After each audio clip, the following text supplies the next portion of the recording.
Hello, Orville Nation. Hello, Adiga Outlaw, Lady Q, Vile Mike.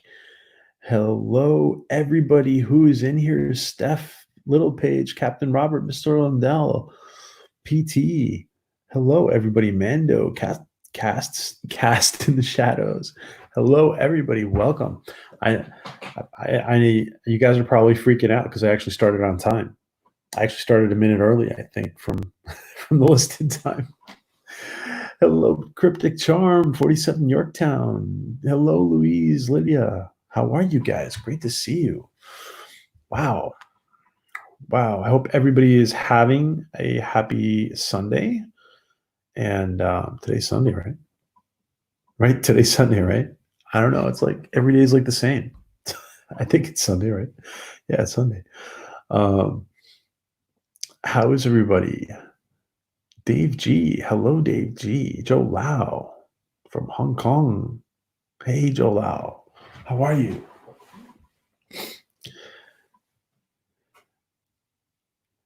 I know, Cryptic. I started early. The world is insane. I know. Number one sci-fi. Hello, our friend number one.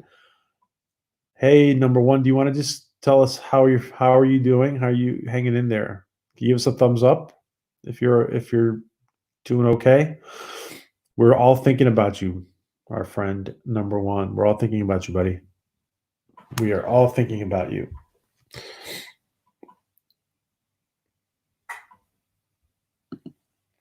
How is everybody? I hope the weather is starting to get nice here in the northern hemisphere, and I hope everybody is as that's good. I'm glad, Lady Q. Hello, Jeff. Hello, Jonathan. So yeah, it's the weather's starting to get nice. Hopefully that'll be good for everything we're going through. Hopefully the nice weather will make it. Oh yeah, it's crazy hot in Texas, huh, Jeff? By the way, guys, I just wanted to say thank you again. Oh, number one, that's great, man. Thank you for sharing that with us because we've all been worried. That is awesome. That is awesome. How about we all give them like clapping emojis or celebration emojis because our friend number one sci-fi is coming home from the hospital. That's awesome. That's awesome. How about we all give him some kind of cheery emojis, guys, to number one. Yeah, wow. 103. Wow. Jeff. Yeah. Yeah. It was very hot here today, too. It was almost 90 degrees here. Oh, wow. Yeah, we're so happy, number one. That's great, man. That is great. So happy, my friend. And when you're feeling better, I definitely want to invite you on a panel whenever you're feeling better, okay? That's awesome, number one. Thank you for sharing that, number one. Great news. What awesome news. Jeff is bringing us the heat. Yeah. Guys, let me also congratulate everybody on that great panel we had yesterday on, DJ, Jeff, Troy, and Katie, and LDG Pixel, and Peggy was going to be on that panel, but she was kind of in the chat because she didn't have the ability to join. Hello, Trey. For anybody who has not heard yet, guys, Max World Entertainment is run by Trey from Action Art Comics. He has now his own corporate identity, and because he does so much more than just Action Art Comics. So he's obviously still doing that, but Trey is just so much more. So if anybody doesn't realize that this is Trey, please follow Trey, guys, and help get the word out. that Mac's world is entertainment is Trey. Yeah, Big Mac. I'm gonna call you Big Mac now, Trey. um,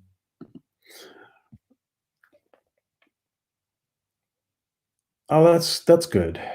Yeah, I think if we're all responsible, I think if people are responsible, and yeah, hope maybe we can just move into a you know in between being completely normal and being in lockdown.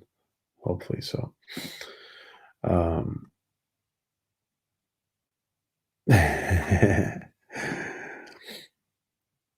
oh, Apple, because Max, because Mac. Oh, um, yeah. So, guys,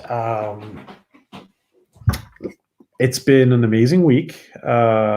We've had some really great streams, and thanks to all of you. Thanks to all of you for for joining us all the time and making this community just an awesome community. And in our greater community outside of Orville Nation, our other surrounding channels, and you guys are supporting all of those people, and that's great. And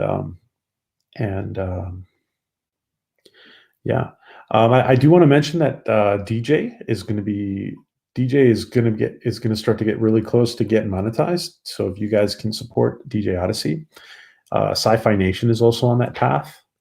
So if you guys can support channels like that. Um, and hello, Philip Gaming. Hello, our friend Orville actor Philip O'Reilly. Oh, I got to talk to you, Philip. I forgot. I was meaning to text you all week. All right, so I have I have an improvised. It looked a lot better. All right, it looked a lot better in the supermarket for a Latchkum, but I took it out of the. I again made it look better in the supermarket. Maybe it was the angle of the positioning of the fruit, but so I have a stunt double for our Latchkum for today. It's another piece of fruit. Oh, you guys can't see this. Oh, damn, you can't see it. Oh, there you go. If and then on the green side, it's a mango. It's a mango. It looked a lot better when it was just like positioned right on the when I picked it up. But anyway, this is the Latchkum we're going to be using today. It's more manageable, so um, great. That's what we're going to be using. Hello, Taylor Beats. Hello, Mortimus. So, guys, let me just remind everyone what our mission statement is for this channel: to support Seth MacFarlane and Tom Costantino in their ongoing effort to give us the best Seth Trek, best Orville they can give us, and support them and the whole cast and crew. There's so many people involved, so supporting all of them. And we also want to stay engaged, guys. We also want to stay engaged until season 3 is here, and we've had a very long off season, which seems to have just gotten longer. I've been indoors way too long, Dega. You're probably right, Dega. You're probably right. No spikes. I know, no spikes. I am going to work on a real, I'm going to invent, if I have to, a real working Latchkum. And I'll probably end up in the hospital with my hand in in a bandage. But I'm going to work. I'm eventually going to work on that. But I didn't even think that. Oh, I didn't even think you guys wanted to see this with the green screen. You can barely see it. It's got a slightly redder side and a greener side. So ask Kiri to make one. I know that's not a bad idea. Yeah.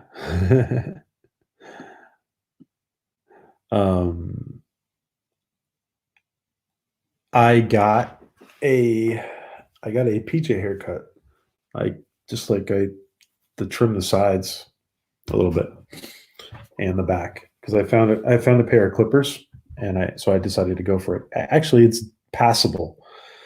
And the great George Peter Gatsis, the mango looked great.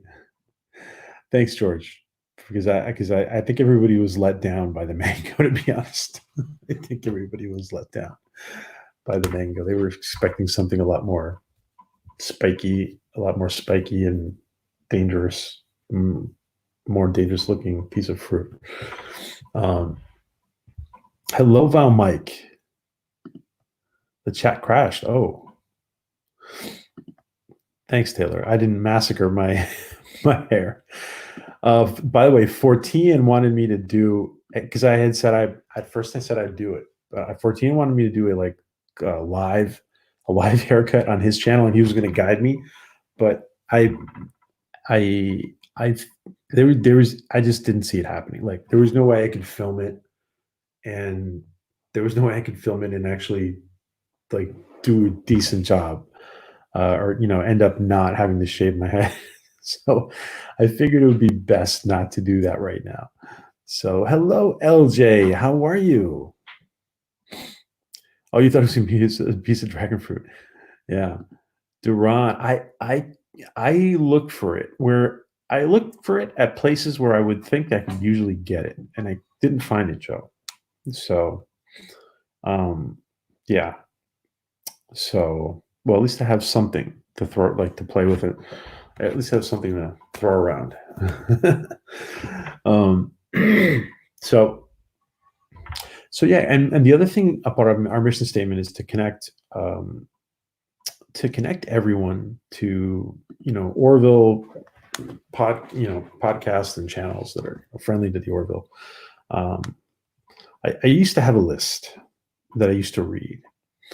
However, to be completely honest, a lot of the channels I was reading, they want to be like Orville friendly channels, but they don't really cover it at all. Like they don't say anything about it. So I'm not going to read a list off anymore. I do want to mention, of course, JP, Egotastic. You all know who JP is. JP is a fearless leader of the Orville fandom. And he's obviously constantly covering it. Gary Nerdrotic is covering all the time, as much as can be covered right now. Doomcock is talking about it a lot, actually. This is interesting. So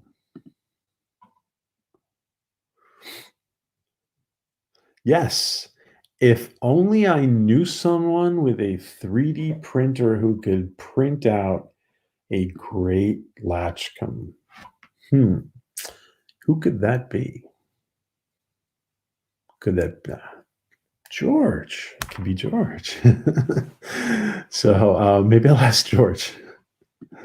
I know JP's great. JP's great. JP's channel has really evolved. Wow.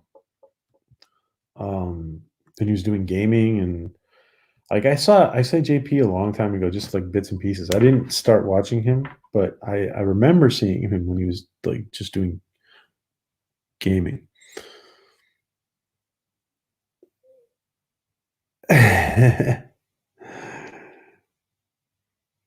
Oh wow, Steph.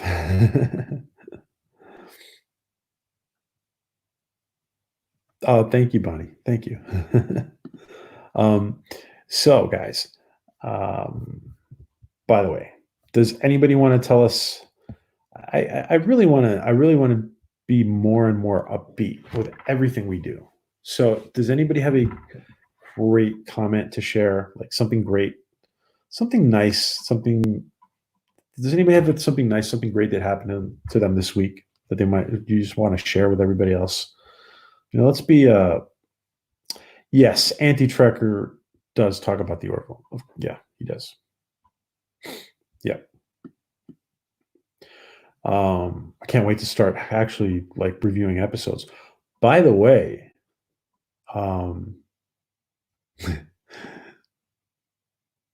Anti-Trekker.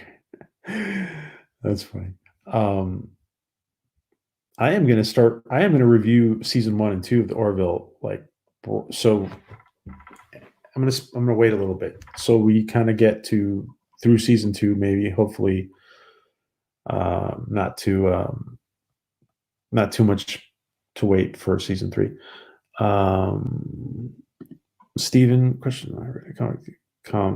That's Seth MacFarlane and Jack are the only two. Yeah, that's what I heard too. Looks like Jonathan Frakes said that. Yeah, I mean, we don't know. We don't know anything else. I haven't heard it from any other source. But it's true that Frakes did say that. Oh, great, Happy Dinosaur. You know, I used to. One second. We used to be able to just click on the 3 dots and sub to people, but YouTube, in their infinite wisdom, and we love YouTube. I love YouTube, but I think it was not great to get rid of that feature. So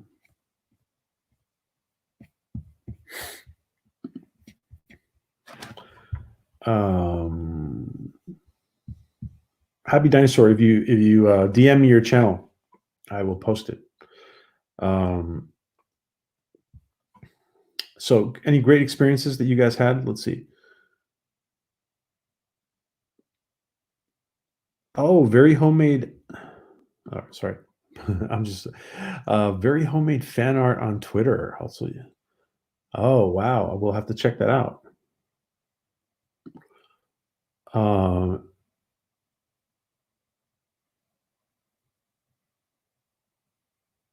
Oh, okay, Lady Q. 14 won a cool Orville prize yesterday. Really? Which one?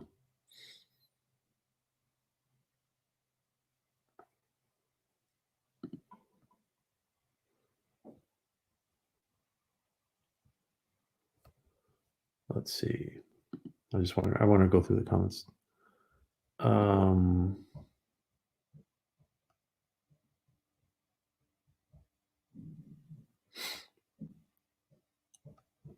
Oh, it's number one's issue called 15 Minutes of Positive. That's great. Number one. Starting next Monday, May 11th. Oh, great. Wow. Tag me on the post.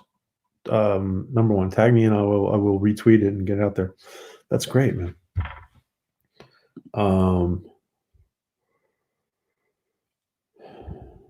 When I had broke my back, the doctor said,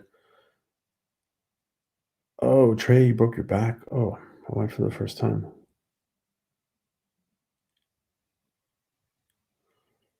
Oh, wow.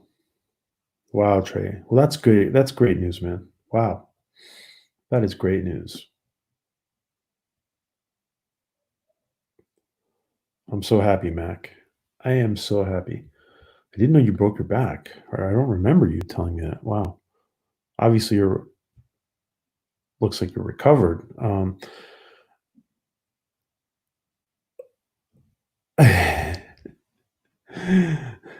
Oh, wow, Mike.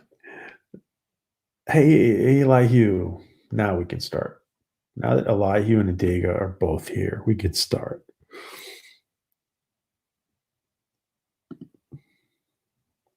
Laundry. Hey, Peggy. Laundry. YouTube doesn't want you to connect to people anymore. I know, George, right?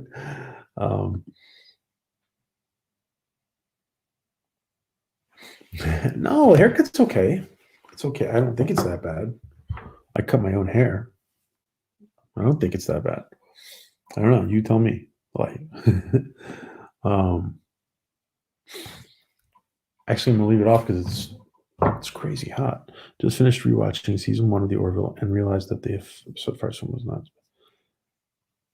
Oh, okay. Yeah, some people didn't. I went back and rewatched it too, Steven, and I definitely liked it better. When I rewatched it.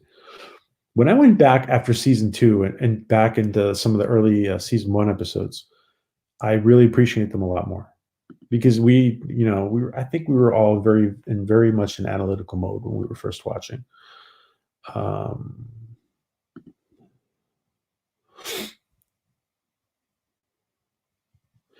Thank you, LDG Pixels. Yes, it was a great panel. It was a great panel, and it was great because I didn't say a word. I barely said anything.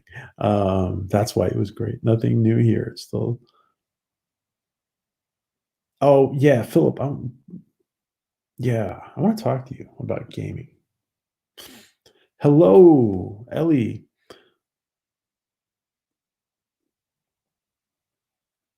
Oh, Orville shit. Oh wow, that's cool. Wow, I want to hear more about that. Oh, thank you, Dega. Happy Dinosaur. That is Happy Dinosaur's channel, guys. Please sub. Please sub to Happy Dinosaur, guys. And those of you who have wrenches, please plug your channels. And someday Lydia is going to give us, yes and again, is going to give us great news about her upcoming relaunch. So that's going to be great. Someday. Galactic 80 forever. DJ was one of the great participants as well yesterday with Jeff and everyone else, and Katie and Troy and Peggy was there, but she couldn't join.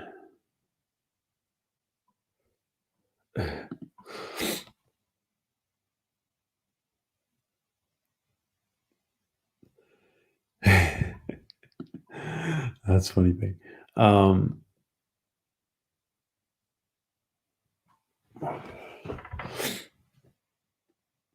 Oh, I help water in the window as a seasonal water line to. Whoa. Oh, I'm glad, Mortimus. That's great. That's good news. Wow. That's good news. Great, guys. Thank you for sharing your great experiences.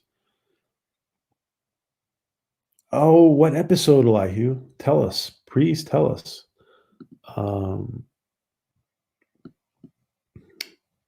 And Adega, post your, please, everybody follow Adega if you're not following Adega. Please post your own channel, Adega, please. I know you don't want to do it, but you're saving me the trouble of doing it if you do it. So if you can do it, that'd be great.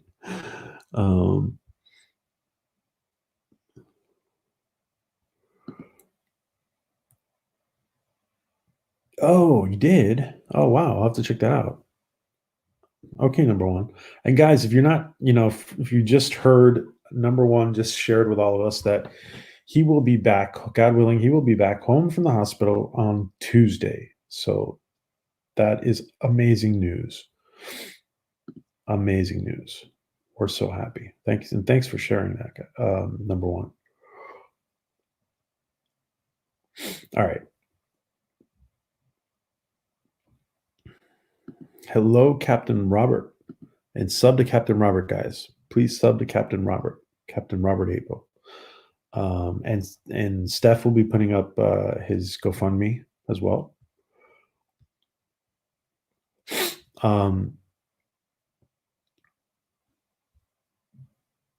Oh, great! Thanks. Happy Dinosaur. I appreciate it.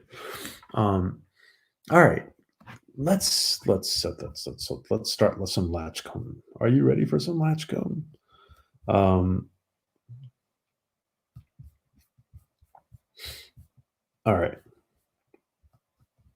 Well, I'm going to ask a first question, and then I will. Let's see. What's a good first question?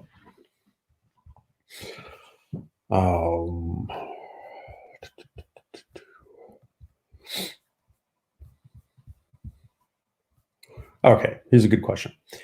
All right, let's just assume that the Orville is going to have a spin-off series at some point. What would be a good season in order to have a spin-off series launch? Season 4, 5, 6, 7.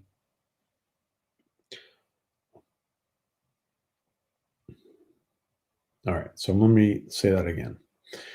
If the Orville launched, if Seth MacFarlane created a spin-off series from the Orville, What season of the Orville would be a good season to launch that spinoff?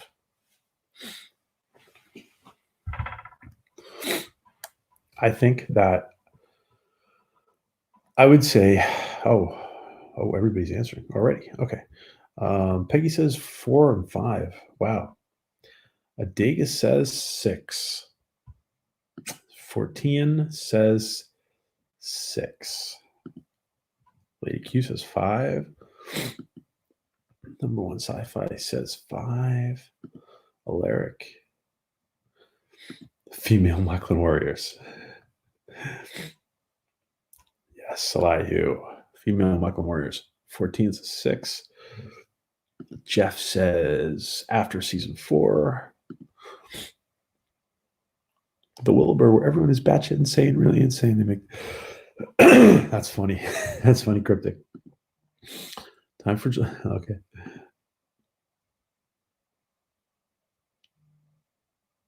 Season overlap. DJ.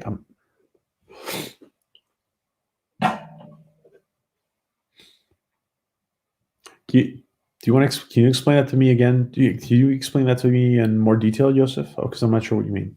2-season overlap. Oh, 2-season overlap. I gotcha. No, I gotcha. But suppose the Warville just goes on and on and on. DJ says, I gotcha, Joseph. I gotcha. DJ says 6. After season 5 says number 1 sci-fi. Philip Gaming says 5. Starring Simone Bailey. Yes, Elihu. Starring Simone. 14. Oh, that's funny. Joe Lau. I was telling 14. I was telling everybody how I was gonna do. I was gonna do a haircut on your channel, but I thought I'd screw it up and end up having like shave my whole head. So I did it. I had to do it. I had to do it very, very carefully, not live on 14's channel, because that would have been. Yeah, I just would have been. There was no way of filming it and doing it. Any form of coherent haircut, and hello Thomas, hello Mortimus, hello Ellie, hello. If I say 10, I'll keep the Orville up forever. Get ready for a season 10, Ellie, because it's going to happen. I think it's going to happen. I think we're going to have loads of Orville. Hello, mate. Hello, Tyrone Beard. Good morning to you. Tyrone's listening to us while he's having breakfast. I would say, all right. So, let me say this. I think the Orville after season 3 things are really going to pick up because we're going to get blown away by season 3, and the quality of the sci-fi we're getting is not fantastic in other fandoms. So I think that's going to influence the growth of the Orville. Now, for them to get another show going, I think it's going to be. I would say they could probably do it after season 5. That's my guess. That's my opinion. Hello, Captain Trek. How are you? Captain Trek, can you please do me a favor and put your let me just make sure. Do you have a wrench? Can you put your campaign in here, and Steph as well? Can you guys just post your campaigns? Do me a favor and let me just make sure. Do you have let's see. Let me just give Captain Trek Captain Trek, can you put your campaign into the chat? So I want everybody to help support Captain Trek's, and if you can, for a procedure that he needs done. He's doing a good GoFundMe. So you have a wrench now, Captain Trek. So please go ahead and post. A cartoon version of the Orville. By the way, guys, don't forget we have Orville comics. We have amazing Orville comics put together by Dave Goodman and David Cabeza. They're doing really, really great work. And at some point, I'm going to cover those. We're going to review those at some point. All right, I'm going to pick somebody now. So I asked my initial question. Let's see who we get. Stephen Klein, do you have a question?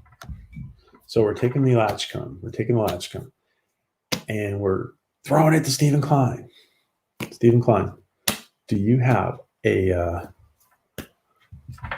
question, an Orville or or a Trek question? An Orville or Trek question?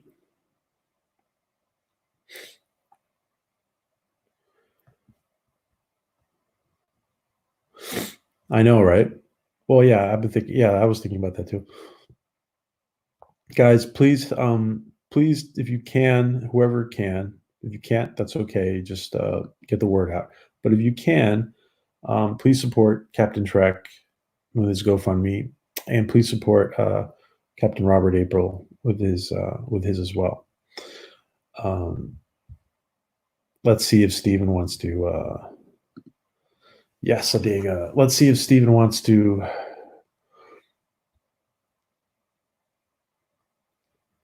I know it's transparent. It's harder to catch. It's a good thing I'm looking at the real thing and not not at the screen.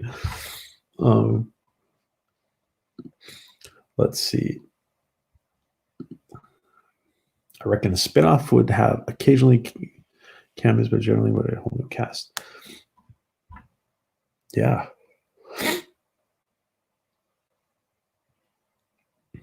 Yeah, like Worf. So Worf and O'Brien left.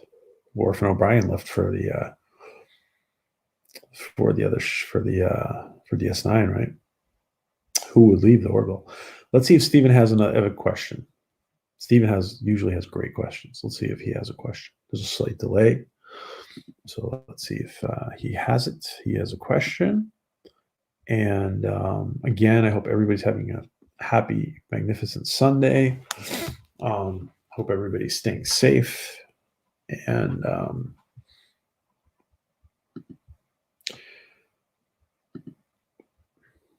we want to recognize everybody who is helping, everybody's working in the hospitals and everybody who is working at grocery stores and police and firemen and paramedics and everybody who's just keeping everything going. And hopefully we're all going to get back into the game soon. So I guess Stephen might not be here anymore. So I'm going to pick somebody else. Let's see.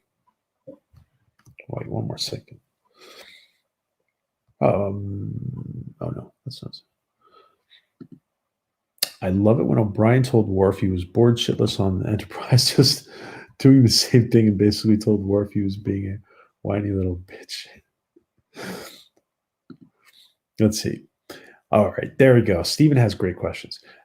If the Orville did have a spinoff, would they have some characters leave for the new show like they did in Deep Space Nine? Great question. Yeah. And that was like, yes, Stephen was already kind of thinking about that when I asked. And that's a great question. What do you guys think? So somebody leaving the Orville? So answer Stephen's question. Let's answer Stephen's question. And let's do one more thing. If somebody is leaving the Orville, who might leave? Who might leave?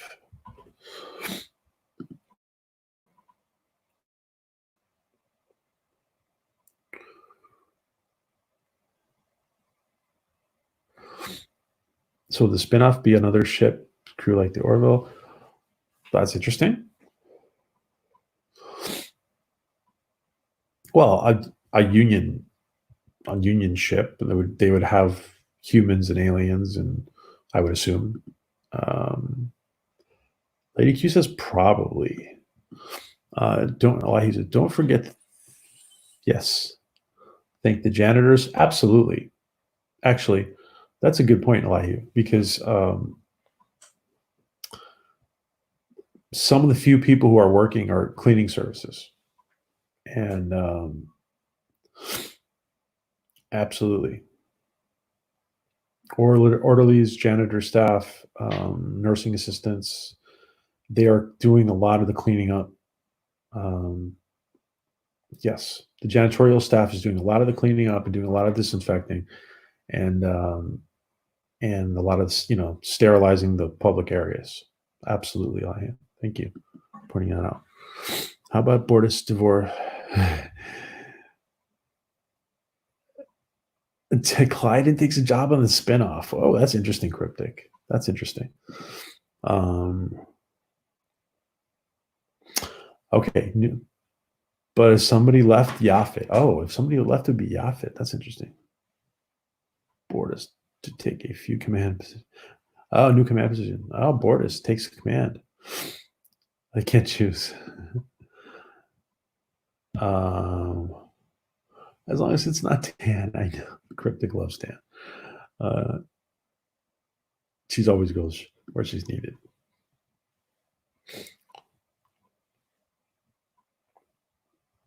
Yes, yes. Top of the morning.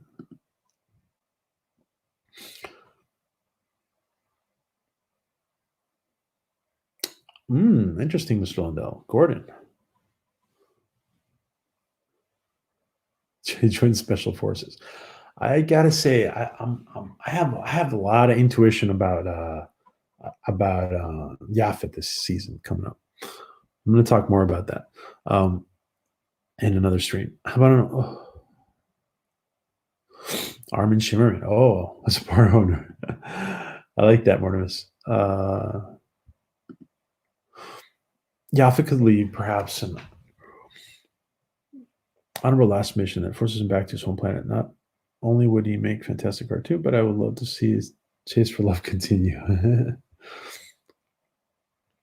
Dan. Okay. What does number one sci-fi say? Isaac gets his own ship, which will be called the Newton. Oh, damn. That's interesting. Isaac.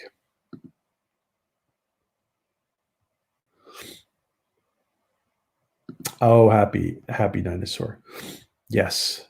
Thank you. Thank you, because you guys are on the front lines. And you, absolutely. Absolutely. Absolutely. Thank you. Happy dinosaur.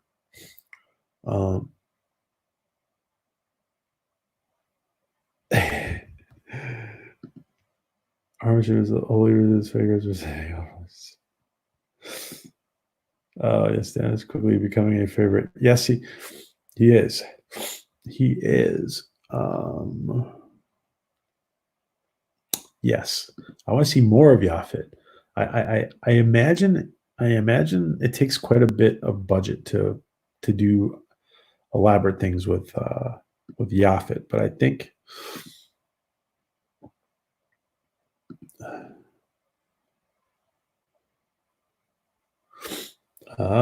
yes, unexplored areas. I like that. Yeah, I don't think Gordon would ever leave. And a spin-off with Dan. Ensign Turco, really? Wow. Ensign Turco on a spin-off with Dan. Wow. Oh, no. Oh, no. No, no, no, no, no, no, no. Oh, I don't know if you guys can hear me, but I'm about to get kicked off StreamYards. I will be right back. Oh, no. All right, I'll be right back.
All right. Sorry, guys. I think StreamYards doesn't like when I use my camera, and it kicks me off every once in a while. You guys already know that, yeah. Um, all right.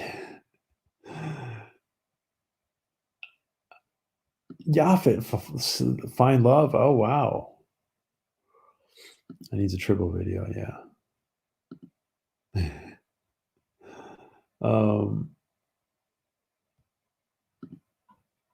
Jeffrey comes on the show in a capacity he needs to speak. Oh, Shran. I love the Shran episodes. Don't you love the Shran episodes? Hashtag, hey, Ensign Ricky. Um, hashtag, Enterprise is underrated. All right, let's pick somebody else. That was great. Great, Stephen. Jeff Franklin. Jeff, do you want to ask a question? You can pass if you want. Or you can pass, or you can ask a question, an Orville or a Trek question to the rest of the chat. So we're taking the Latchkum and we're throwing it to Jeff. To Jeff. There you go, Jeff. Jeff Franklin. Does Jeff accept the Latchkum? So does Jeff accept the Latchkum? Excuse me, guys. I have allergies. Does Jeff accept the Latchkum? Does Jeff accept the Latchkum?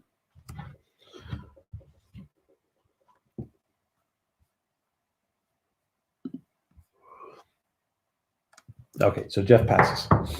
Let's pick somebody else.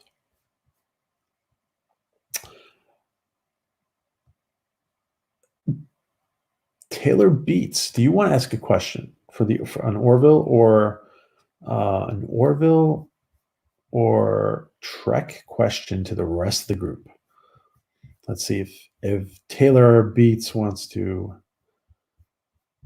Well, I think everybody knows he was Bonnie, right? We can say Bonnie, right? Let's see if Bonnie wants to ask a question. So, Taylor Beats, do you accept the Latchkum?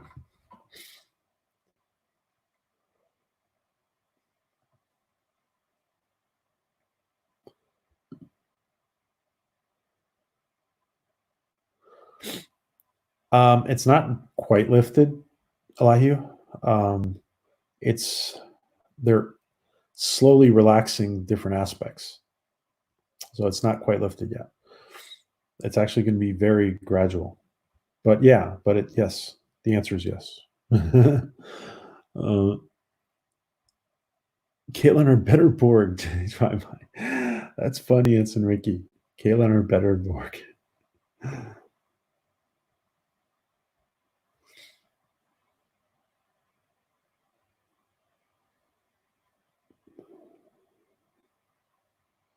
Let's see if we get a question from. Great, awesome. What predictions does everyone have for season 3? Ed Kelly love story. Yes, Bonnie. Great, Bonnie. Thank you. That's a good question. So, what prediction what about what's that? What's coming in the Ed Kelly love story? Good question. Good question, Bonnie.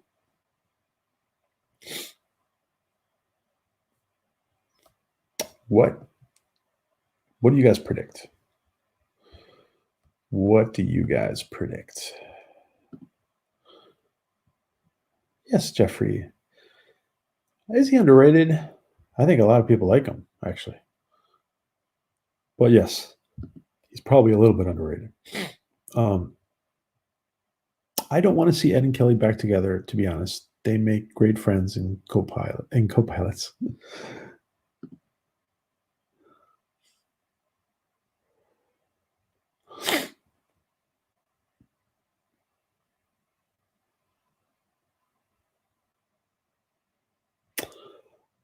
Okay, end of the season cliffhanger. Love triangle with new cast member. Yeah, Elihu. Yeah. Yes, I think Elihu's hinted at that before. That's plausible. They never get back together. Yeah, I mean, like, they can't, like, at least for now, they can't fully get back together because that tension there that is key, right, to the story right now. Anyway, I do not know what to expect, says Lady Q. Lois and Clark thing.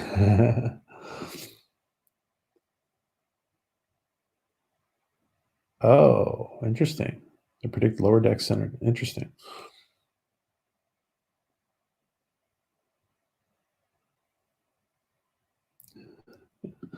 Oh, Elihu.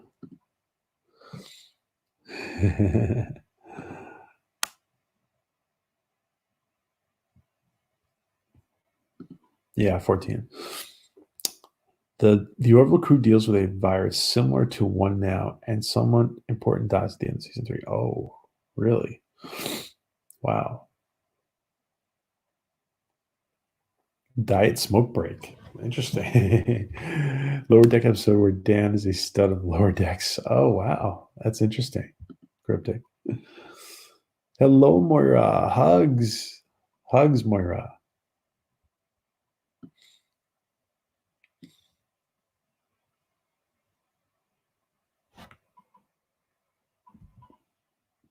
Season 3. Oh, Data. Yeah, I like that. It's Ricky.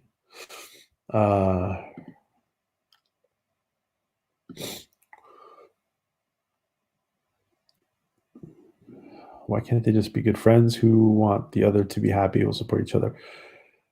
Riker and Troy did it when, yeah. I mean,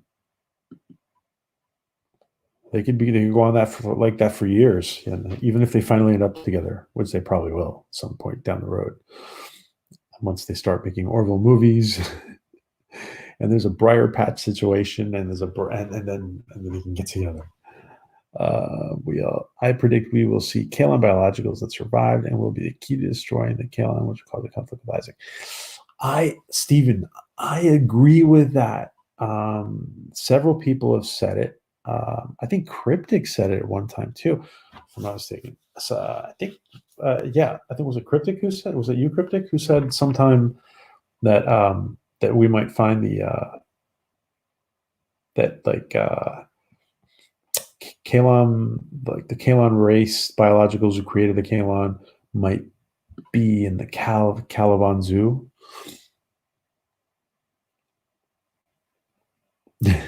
Yeah, that was funny. The drive by. Yeah, it was funny.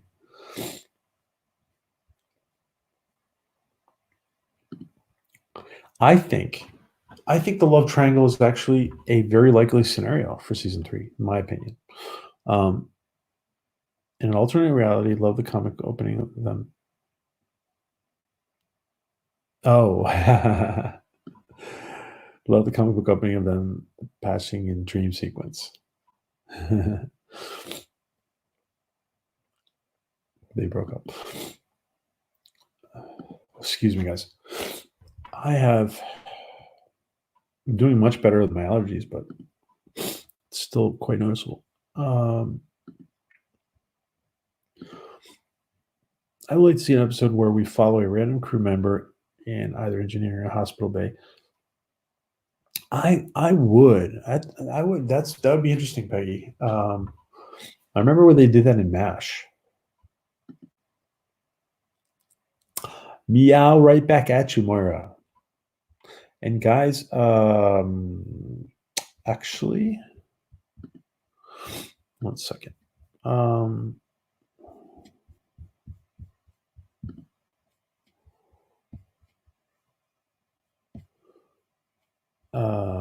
Let's see.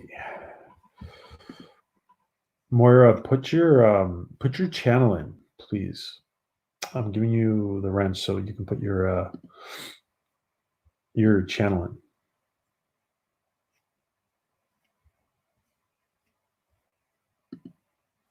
There you go. Okay. Yes, please put your channel in. Everybody sub to Moira. She has very interesting channel, which you definitely want to be sub to. Okay, let's pick the. Let's pick another. Let's see. This is interesting. Count up human silent technology and make synthetic humans. Yep, you said it, Cryptic. That you said it before. I remember you said it. You said it like 3 months ago.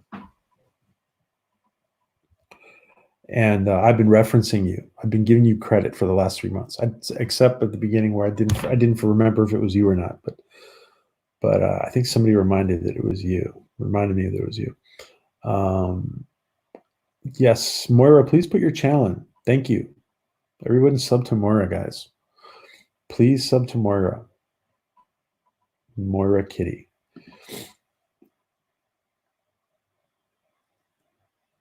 And by the way, on YouTube, it's Seth singing a pool song from the Music Man. Hate the musical, love the song. Okay. An excuse for Scott to sing, yeah. I predict, Steven says that I predict that we will see more interactions with more Union ships. Also predict that one of the admirals was kidnapped and replaced by a Krill agent. Wow, that's interesting. Very interesting, Steven. Definitely viable. Yeah. Very interesting, Steven. And I want to say too that definitely agree with definitely more interactions with Union ships.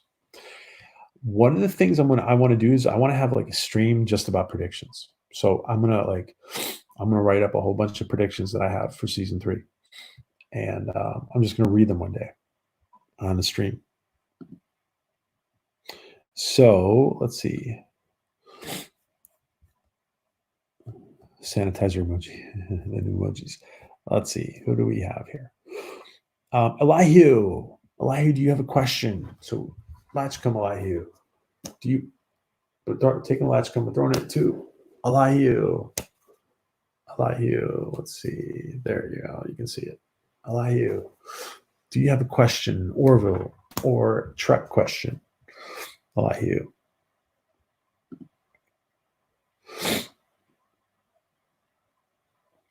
Bye, Lady Q. Have fun with Big Mac.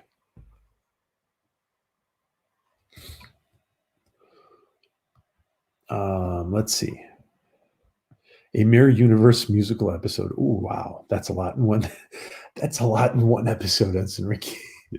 Mirror Universe and musical episode. Where in their universe they dance and sing.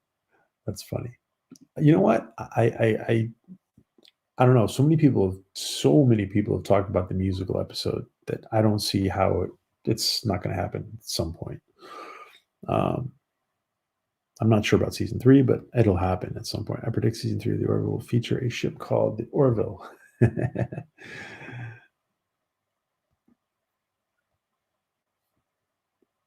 Oh.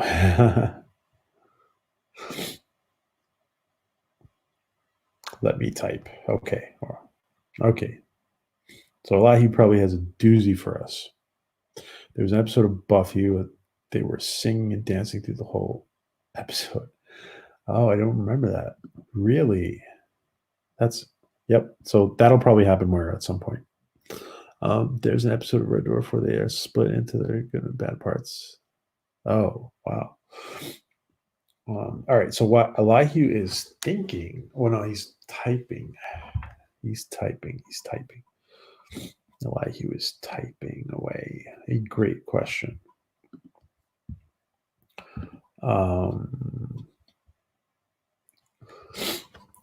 is typing away. Great question.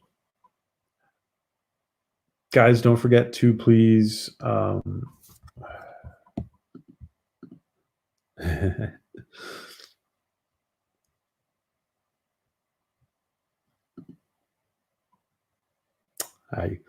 Captain Robert. There you go.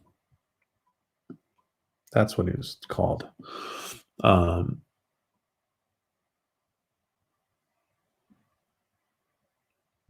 Avis.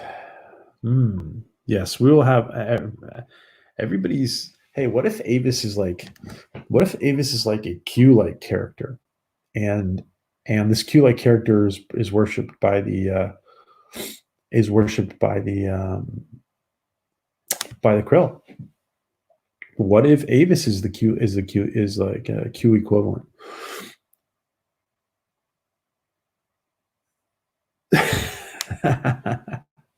That's funny, Steven. I want to see a season episode where they hit an anomaly and they all turn into cartoon characters. That's funny. Oh wow. Cute. um, there you go. Or there you go. I'll lie you. If Tala, Talia. If Talia gets stuck on a planet with Clyden, and she has to choose between her life by killing him, will she choose hate or union duty? Will she? So Tala? Oh, okay. Is it Tala or Talia? I think it's supposed to be Tala. So if Tala gets stuck on a planet with Clyden, she has to choose between her life by killing him. Will she choose? Ah, I getcha. I gotcha. So if Tala and Clyden are stuck on a planet, and she has to choose between surviving and killing Clyden,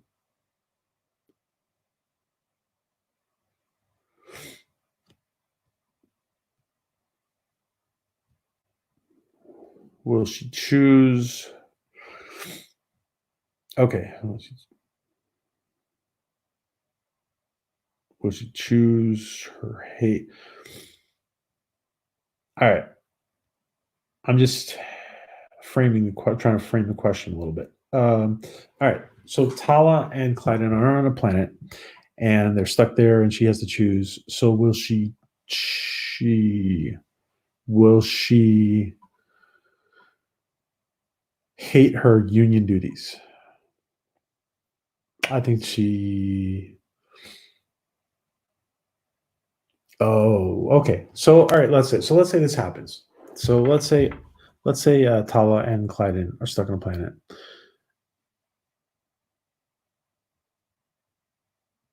Oh, she hates. Thank you, Wahyu. She hates him for turning. She hates him for turning in the Mocklin for his for his choice of sexual preference.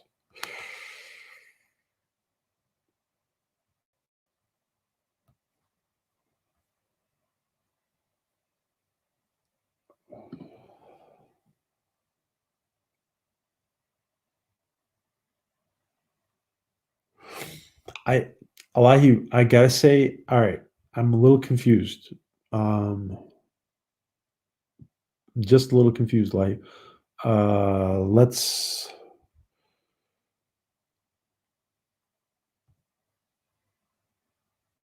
I don't understand the question actually. I thought I did, and I don't think I do. Um, let's see what people are. Maybe you guys are understanding it better than I am.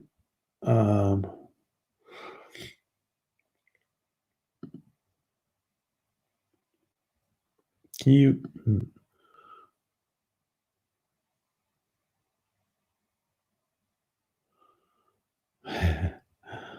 The puppets, yeah.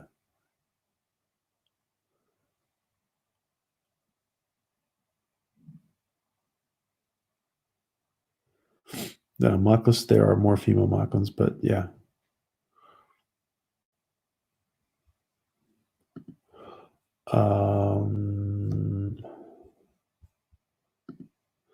Ducking spell check, forget.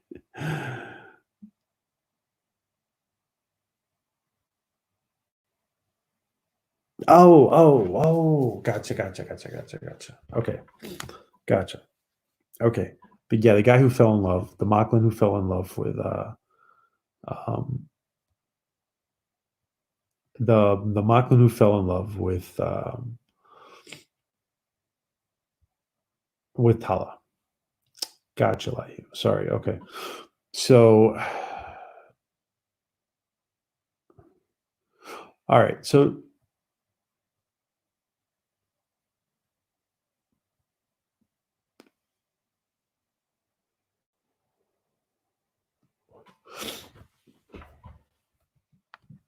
All right. So let's just. All right.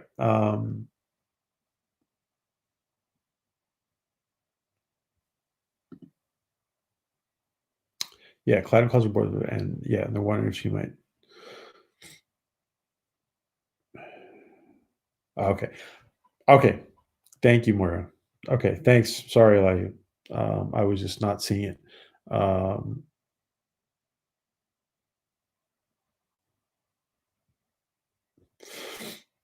gotcha. Yes. Okay. What do you guys think?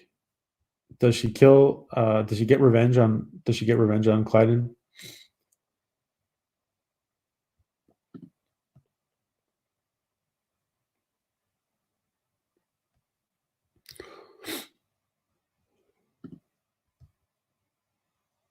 Thank you, Moira, and thank you, Elihu, for the question.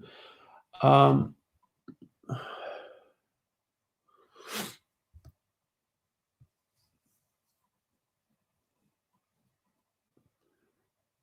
yeah. So I personally think she will be tempted to have revenge, but she won't do it.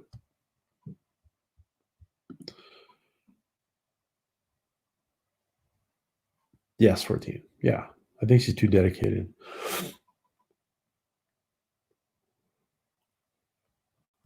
Yes, there's definitely a lot more. Yeah, there's more females and there's more straight Mocklins, I guess you could call them. Yeah. I don't see Tall as a vengeful type. Yeah, it's a good question. Elihu. I think that could be revisited, and she could be tempted. It could be revisited, and she could be tempted. But yeah, but I don't think she'll go through with any. Yeah,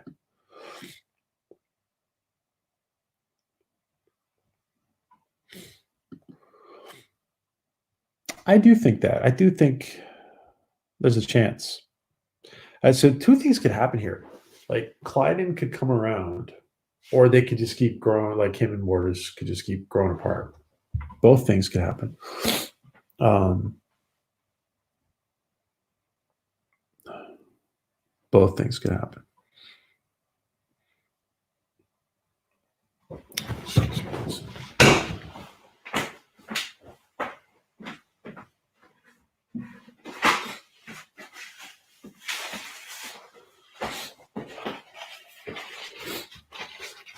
All right. Um,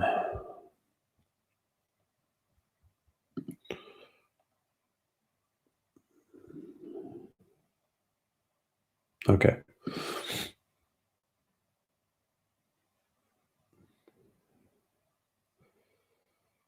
Yeah, they have to pretend to be gay for fear of persecution of their families. Yeah. Yep. Yeah, there's probably a lot of closets. There's a lot of closet straight Mocklins. Yeah. Um, okay. Yeah, I think. Thank you, Liu. I think that. Yeah, I think that they could that situation could be revisited, and she could be tempted.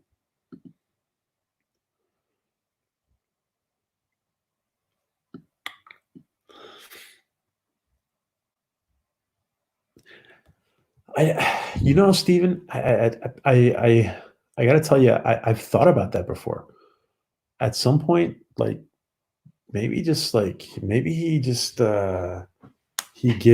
does give inside information of union, um, strategy or technology. You know, maybe he does give information on the from the Orville and unions in general to Maklis, because they see Maklis is beginning to have tension with the. Yeah, I could totally see that, Stephen. I've thought that's come across my mind before. Um, there's a sneakiness to Clyden.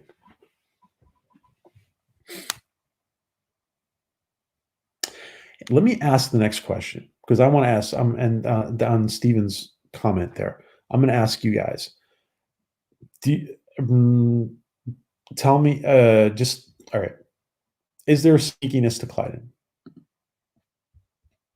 Let's be more direct. What are the chances? Okay, from 1 to 10. Let's do it this way. From 1 to 10, 10 being definitely yes. From 1 to 10, what are the chances that Clyden is a spy? How about that? From 1 to 10, what do you think? Do you think what are the chances that Clyden is involved in espionage against the Union?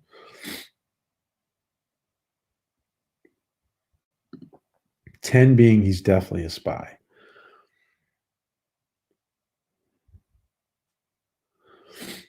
There's a lot of tension, Ellie. There's a lot of tension. He's just a disgruntled spouse who isn't happy in his. Yeah. Okay. Peggy says no. He's just a disgruntled spouse. Yeah, that's interesting, Stephen. Yeah. Clyden is a sneak, says 14. Steven says 8. Mortimus says 1. Joe says 0 chance. Nerd Cookies. How are you, Nerd Cookies?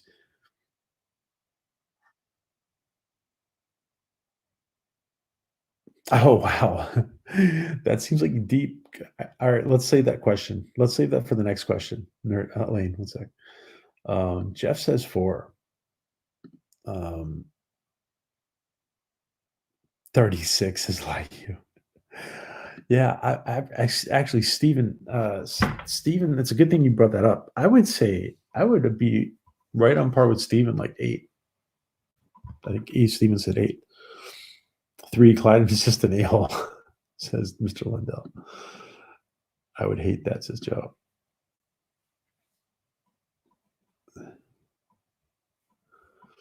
He's just a dick, says Barnabas.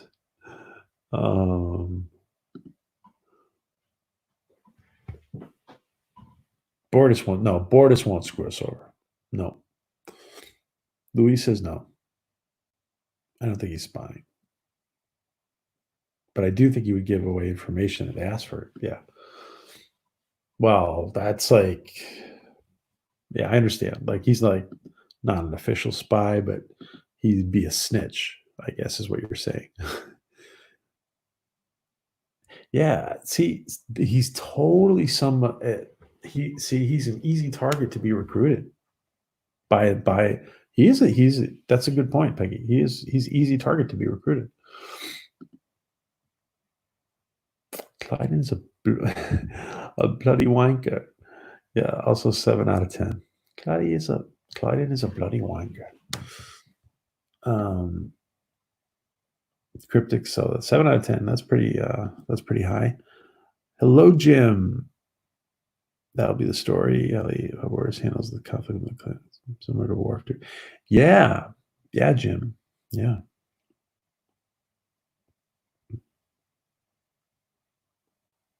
Yes.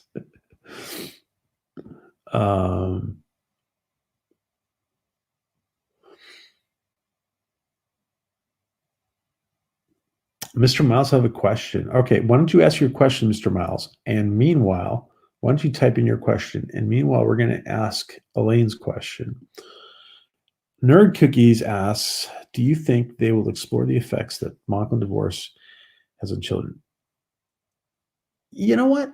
That's because they tackle so many topics. Down the road, I could see them tackling that. What do you guys think? Do you think? All right, how about this?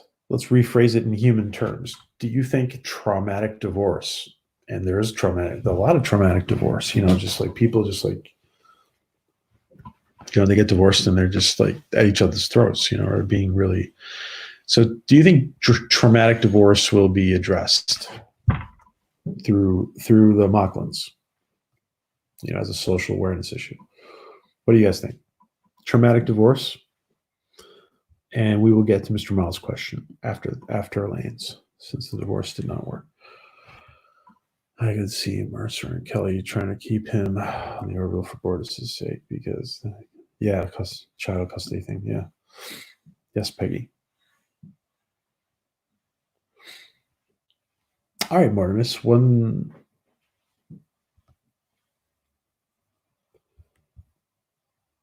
Type in your observation, Martimus. Type in your observation. Let's see. It already has. Okay, it already has. That's fair. Yeah, it already has. I think yes and no. I think it's going to be a huge section of them who will end up in therapy. Yeah,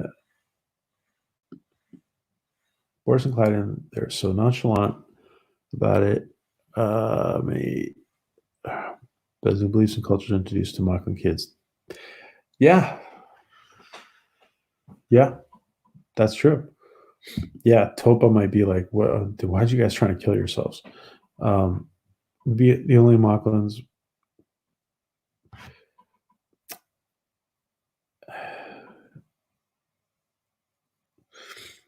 Yeah, we would need to know.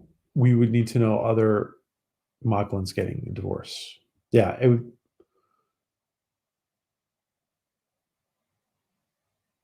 Yeah, um, yeah. The only Mocklins we know are getting a divorce. Yeah, we would need other. We would need references to other Mocklins, both divorced and not getting divorced. Yeah, that's a good observation, Mortimus. Thank you. Yeah. Um, and we will get to Mr. Miles' question in a sec.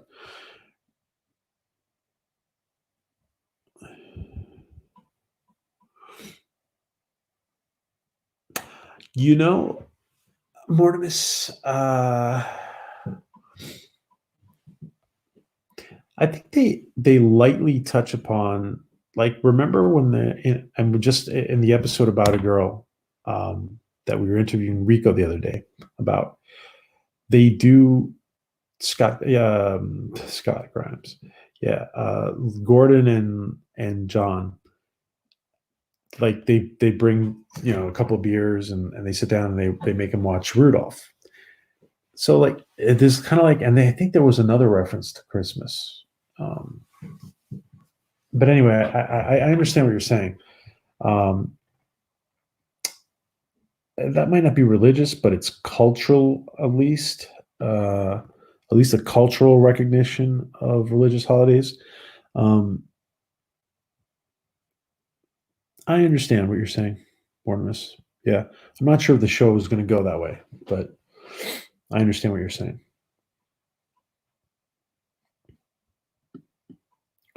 I think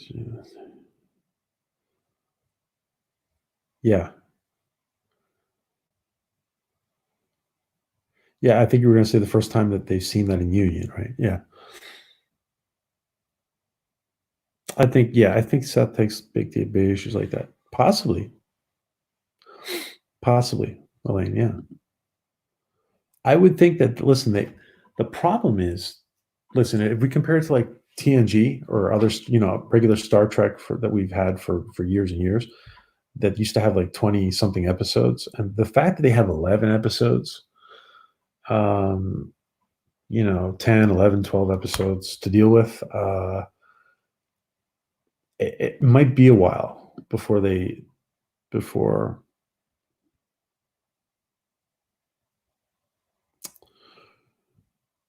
puts dogmatism in a negative light, not religion itself. I would agree with that comment, Mr. Miles. Yeah. Um,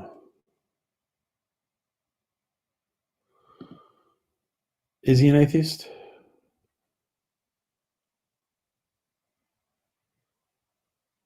I'm not sure if he was an atheist or not.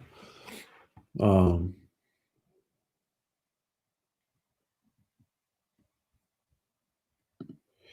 all right, let's go to let's go. Is he divorce? Yeah. Um, let's go to Mr. Miles' question. Okay. Can female Mocklins reproduce with other female Mocklins? Yes, this is something that many of us have been thinking about, Mr. Miles. They should be able to, I think, seeing as that you can be born a female. Yeah, they're maybe it's like maybe some species have this.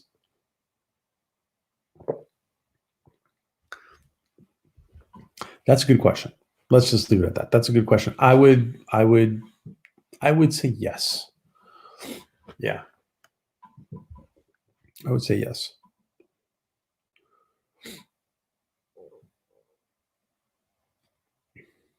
What do you guys think about Mr. Mel's question? Can a female mocklins reproduce with other female mocklins?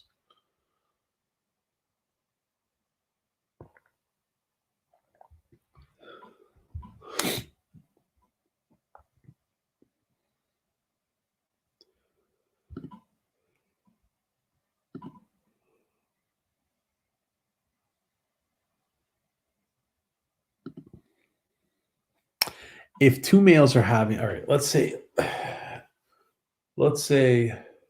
we're not given the details, obviously, of their reproduction, but if two males are if two males are having a child, then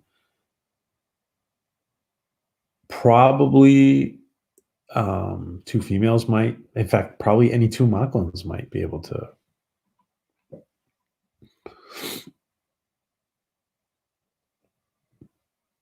I would my vote is yes. My vote is yes. Well, listen, I mean, like like for I don't know, what is it? Some amphibians can change gender. Um, who knows?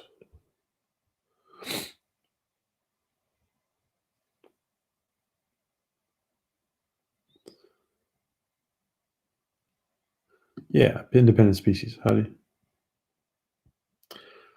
Yeah, I don't know. That's a good question.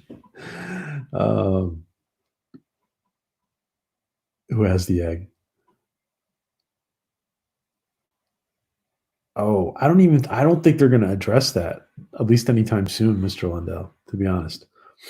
I would imagine it has,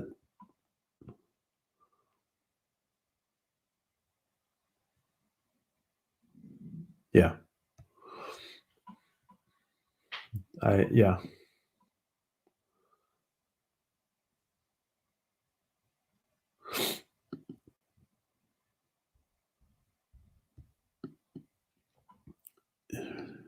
Yes, I was thinking Jurassic Park too, Peggy. Yeah. Life finds a way. Yeah. For whatever reason, life has found a way on in their species, right? And so on. I mean, if two, I would say, my conclusion is that any two Mocklins can have a child, because if the two males or either the two females are having it, then probably any two Mocklins.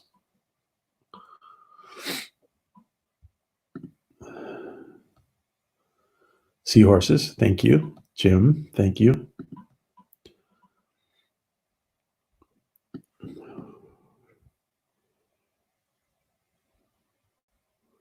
Really? They can switch back and forth. Oh, wow. That's interesting. We know male and male, a male and female turn male. Females. Well, that's a good question. Um,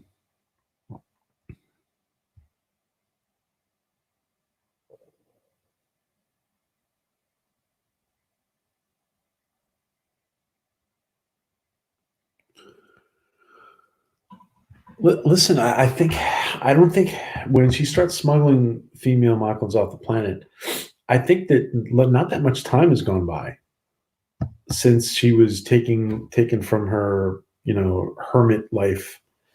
Havina is the leader of the female Mocklins. She was like a hermit writer before, and I don't think that much time has gone by. So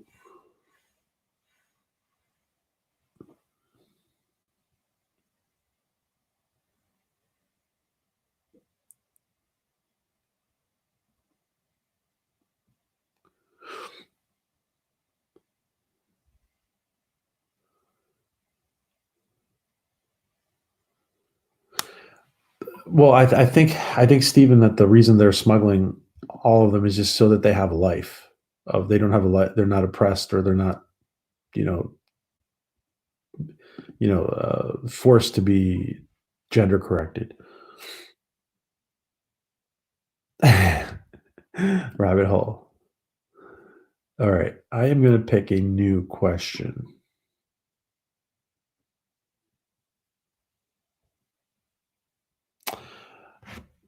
Yeah, I mean, listen, if it be, yeah, there's species. Sorry, okay, so we're all discussing this together. If there's species that can have, there are species that can obviously switch their gender, um, then they're uh, perhaps even without switching completely your gender, the possibility to fertilize or to have the egg um, can be shared or exchanged. Gender swapping rules not new. Oh yeah. I don't remember how they did it exactly in Alien Nation. Perhaps more leads to be established concerning Mocklin. Yeah, I have a feeling we're not going to get a lot of details yet, for the time being. I think they're just going to all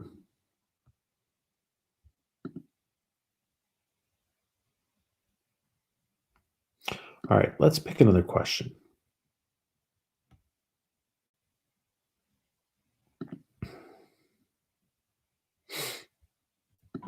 Let's pick another question.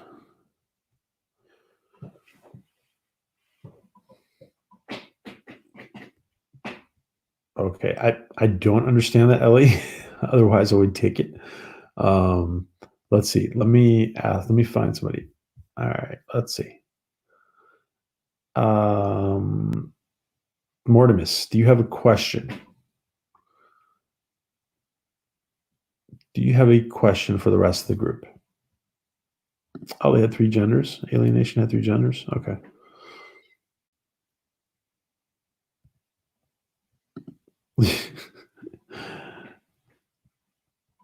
Let's see if Mortimus has a question. And let me just plug in the computer because it's going to go on me.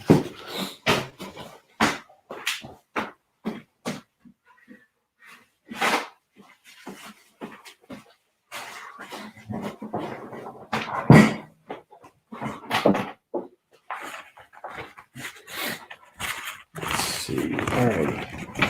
Let's see if we have a question. All right.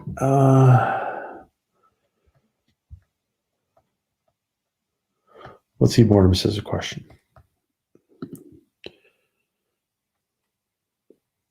Really? 837. Was it 8472 or 8372? 8372, yeah. Let's see. Do we want the reveal of Avis immediately or a build up to it? All right, that's a good question. What about that, guys? Do we want? So we have asked Mortimus. He accepts. He or she accepts. And do we want the character of Avis revealed, or do we want to build up to it? Yeah, it is 8472, right? Yeah, that's what I thought.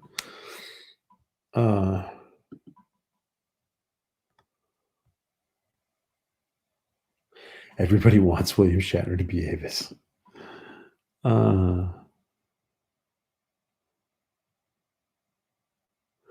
Oh, I miss Denny Crane. I miss him playing Denny Crane. That was great. He was just funny. He was funny playing Denny Crane.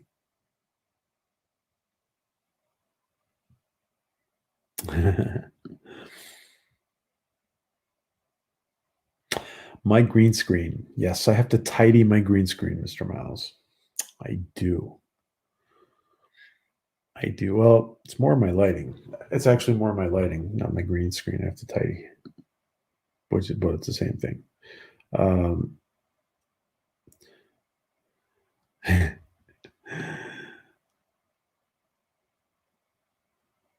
I would never show myself. Lock and load. Avis is Peter Griffin. Oh gosh, you guys have all seen. By the way, you guys have all seen the real Peter Griffin, right? On my channel, he gives us shout outs. He hasn't given us a shout out in a while. You guys have all seen that, though, right? Hold on, let me just show you guys in case anybody hasn't seen it. Let's see. In case anyone hasn't seen it, let's see. Where's Peter Griffin? Peter Griffin.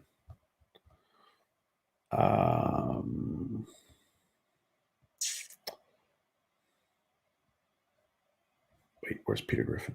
Okay, let's see. Let me put this up. Wait, so you guys can see it. In case anyone hasn't seen the real life Peter Griffin. Let's see.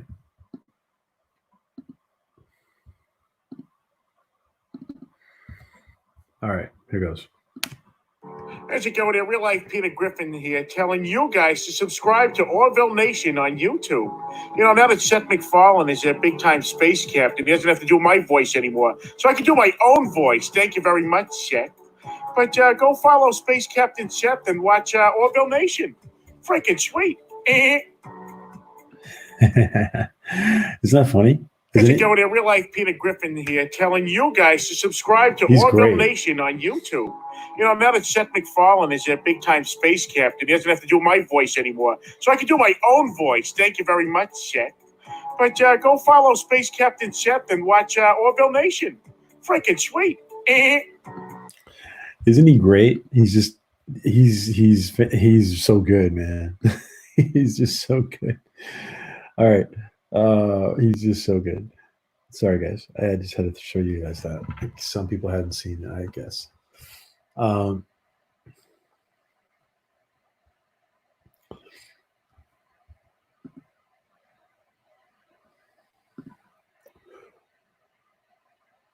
Yeah, we want to build up. There's got to be a build up to Avis.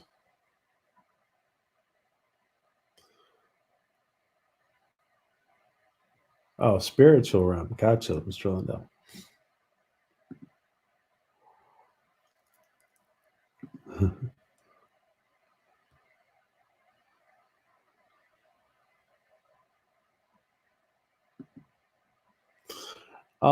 Let me do a follow-up question to that.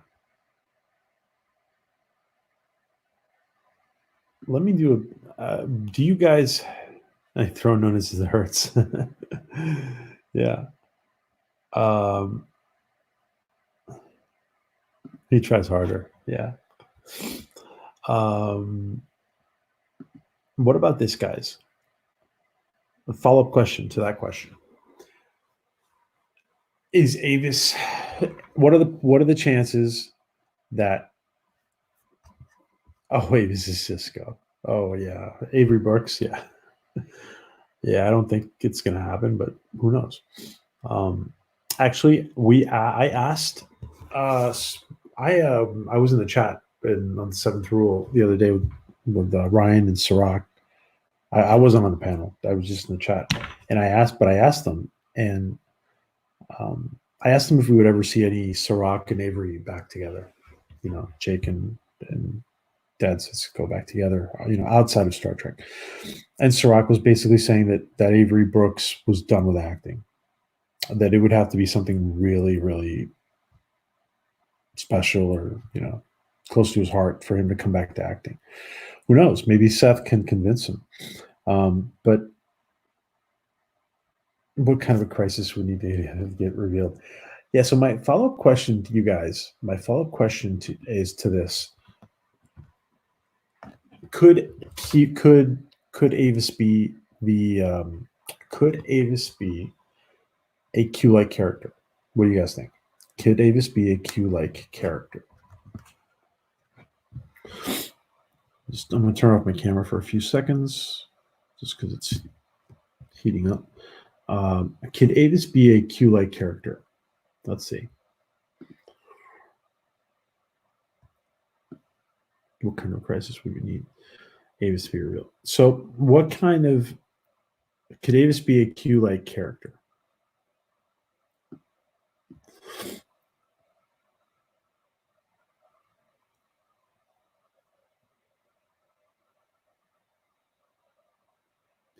A Q-like Denny Crane.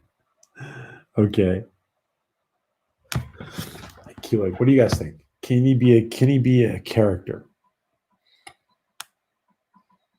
By the way, the avatar picture I have up, Isaac, and this is just I crack up every time I see the avatar I'm using. It's just that's such a funny scene with Isaac.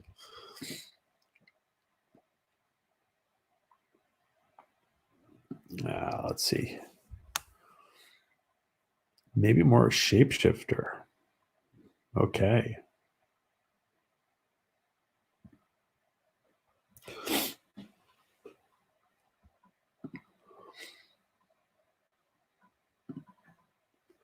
He could be a Q-like character, but it seems he left.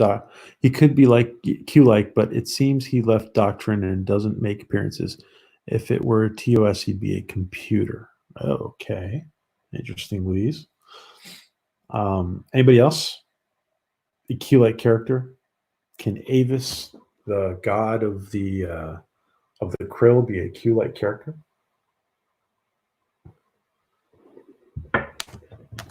What do you guys think?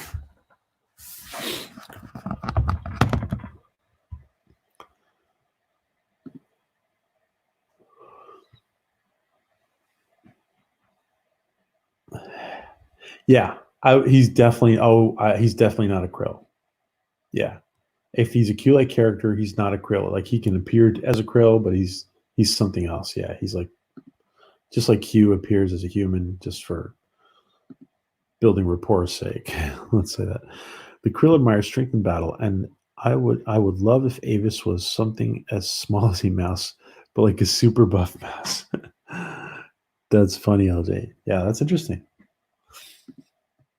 Avis is not a Q-like character, Mr. Lundell. He's the deity of the Krill, and what we're seeing is one interpretation of religion. Are there more one school of thought on those writings? I want to say that that's possible, Mr. Lundell, that he's just a deity. I think that because of what we saw with Q in Star Trek, that some races could see a Q-like character as a god, and if it was a playful type of character, he could just kind of play along with it.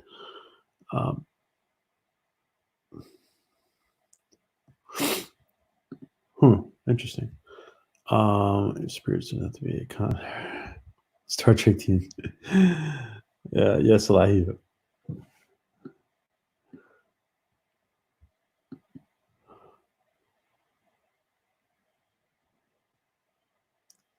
As the future guy on Enterprise. Oh, future guy. What's his name? Daniels, right?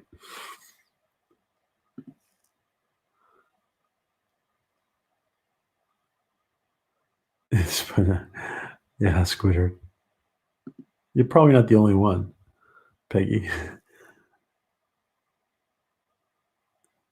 That's interesting. No, I haven't. That's interesting, Stephen. I don't know. I mean, there's that book they have, right? But I mean, that book could be who knows how old. Danger Mouse. A Wizard of Oz type guy behind a curtain. That's interesting. Yeah.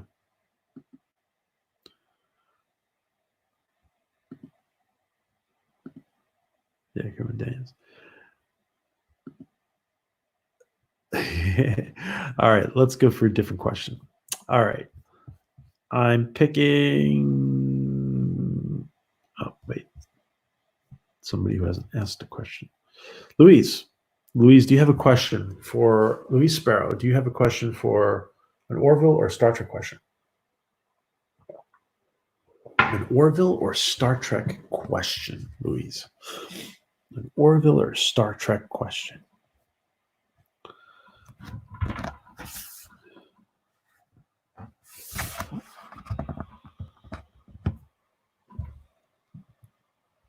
Orville or Star Trek question.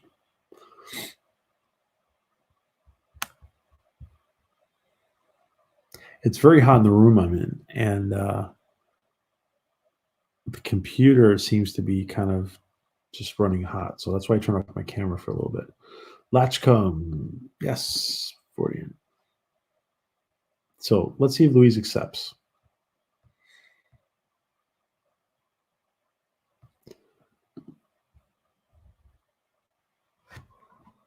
Oh, future guy. I see what you're saying. Yeah. Who was supposed to be Archer, really, in the end, but it never got explained. Yeah. I gotcha, Mr. Miles. Gotcha. Yeah. Let's see. So let's see if Louise wants to. Let's see. There you are, Louise. Great. Some of the episodes of Orville have been based on Star Trek episodes. Is there a Trek episode you would like to see them do a take on? That's a good question, Louise.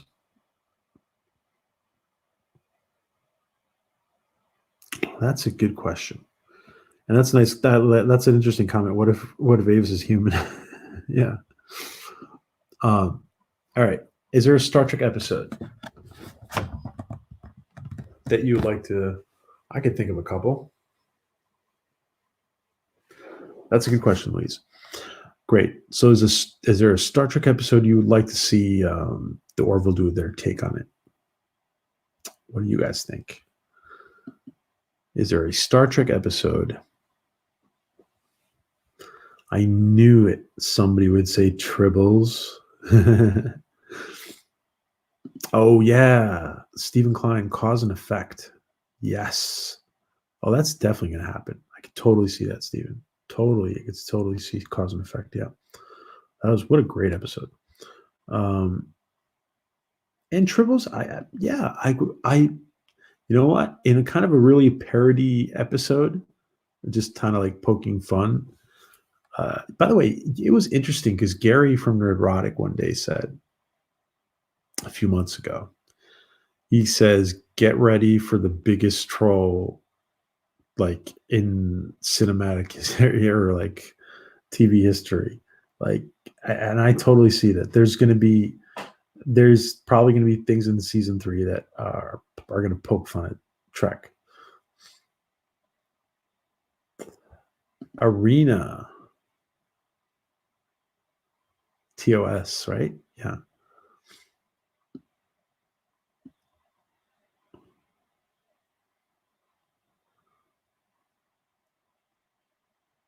What's her name? Get run over? What's that? Which one's that? 14.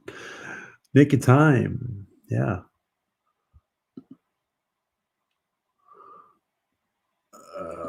Okay, you guys are in your own discussion here. Big time thingy. The big time, the one that's her name. The big time thingy 14. I don't know what you're talking about. Let's see. Let's help 14. Let's see. Can anybody shed light on which episode 14 is talking about? The one where they have to let what's her name get run over. The big time thingy. The big time thingy. If anybody can shed light.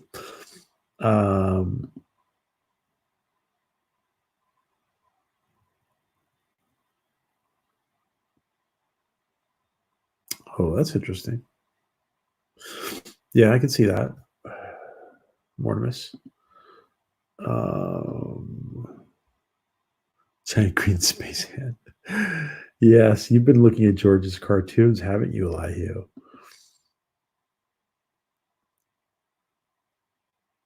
Big Touch and Doctor Who or Battlestar. Interesting. You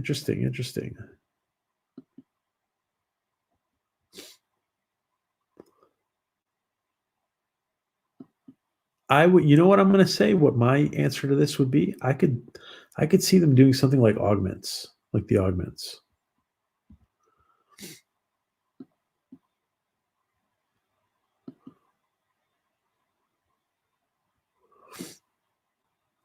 Oh, The City on the Edge of Forever. Oh, okay. Thank you, Louise.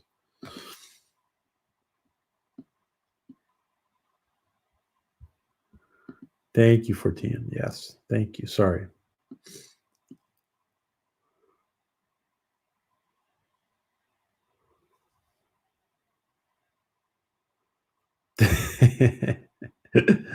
That's funny. Thank you, Jeff. Piece of the action. Is that a Star Trek episode? Piece of the action?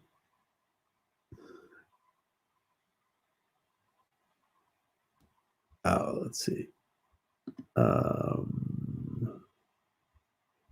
Yesterday's Enterprise. Yeah. Yes.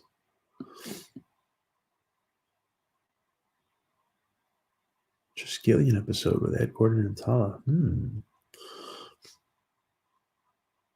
Hey, Kronos. We're asking, we're finishing up a question. Was if they did a take on a Star Trek episode that you, is there any Star Trek episode that you would want the Orville to do their take on? Was the question. So the gangsters. I gotcha. Thanks. Piece of the action. Okay. Yes, the gangsters. Doomsday Machine. All right.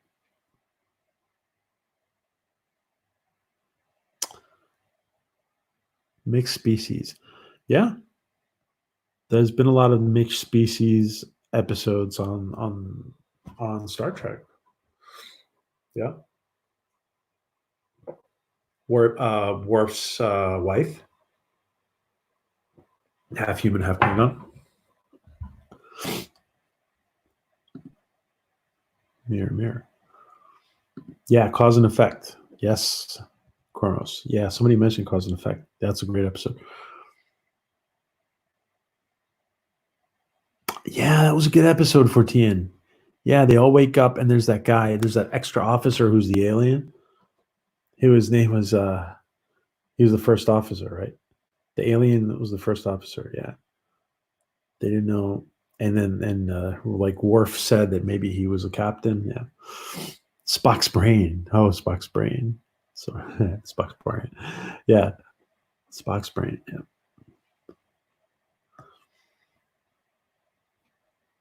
Yes, Kronos. Yeah.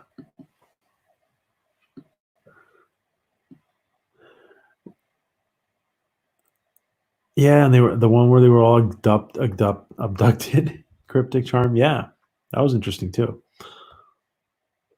Yeah, these are all great suggestions. Yeah, I can see totally them doing.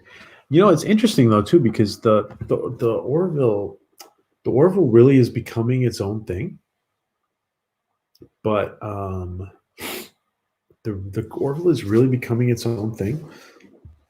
But I'm sure at some points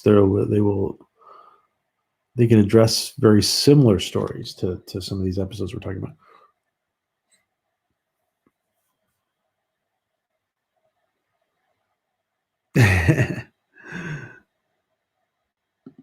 Yeah. Oh, that was with Wesley, right, Cryptic? So Wesley was sentenced to death because of his because he was in a zone where he broke up. Yeah. Move on home from DS9. Which one? Oh, okay. Yeah. Move along home. The Corbett maneuver. Yeah, poor Wes.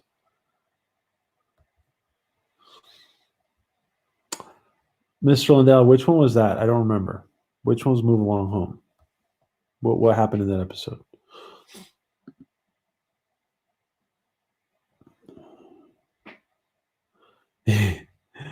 No, Ellie's not scared. Ellie's not scared. Let's see. All right, let me pick somebody else. Great questions, guys.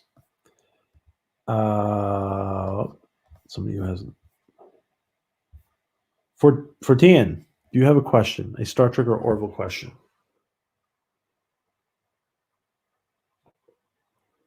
By the way, everybody calls Fortean Fortean until I've been corrected to not call him Fortean, though.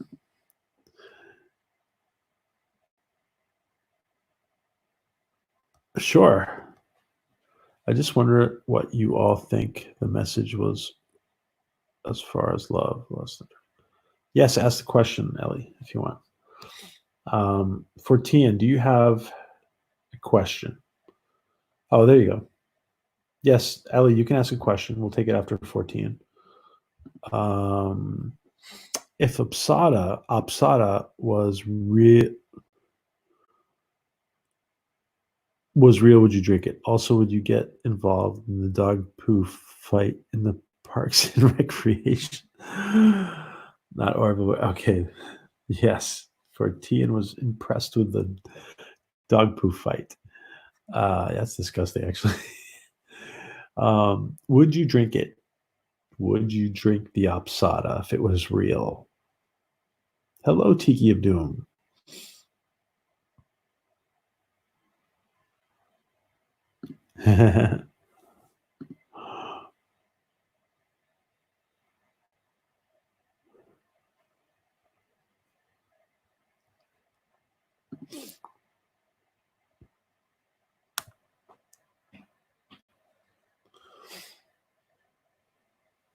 Oh, thank you, Mr. Rondell. Cork and Samoas were playing. Oh, yeah. Okay. Thank you. Alrighty. Let's see if this is cooling down a little bit.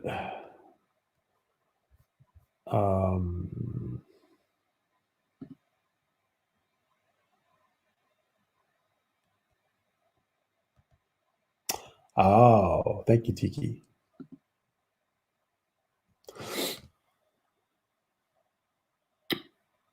Yes, it sounded familiar. Let's see. Oh, who did I just ask? Fortean. Oh, yeah, Fortean. Did you want to ask a question? Where am I going? Oh, Apsara. Yeah, the Apsara. I would. Well, actually, with the whole thing about the parasites, I would leave it for the Mocklins myself. I would not try it, 14. I would just let the Mocklins have it.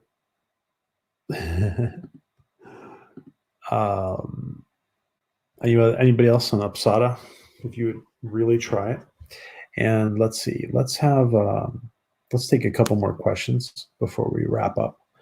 Let's see. Is there anybody who really, really wants to ask a question instead of me picking somebody? So let me know if you're volunteer. If there's a volunteer for a question,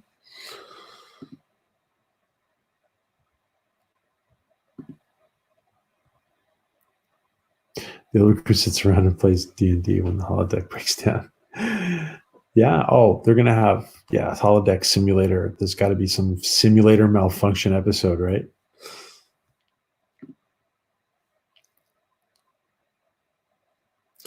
Let's see. Does anybody have a question? Does anybody or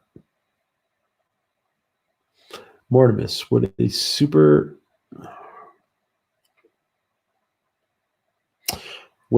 serious episode with casualties, no levity, go over well? Let me say this. We've had a hint of that in Identity, where the crew member gets blown out the airlock, and Identity Part 2. What do you guys think? A super serious episode with casualties and no levity, would it go over well? What do you guys think?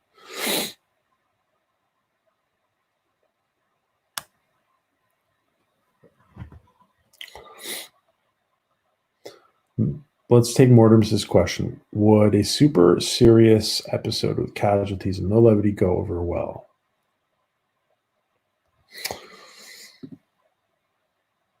Hello. Just got here. It would make the best holodeck games forever.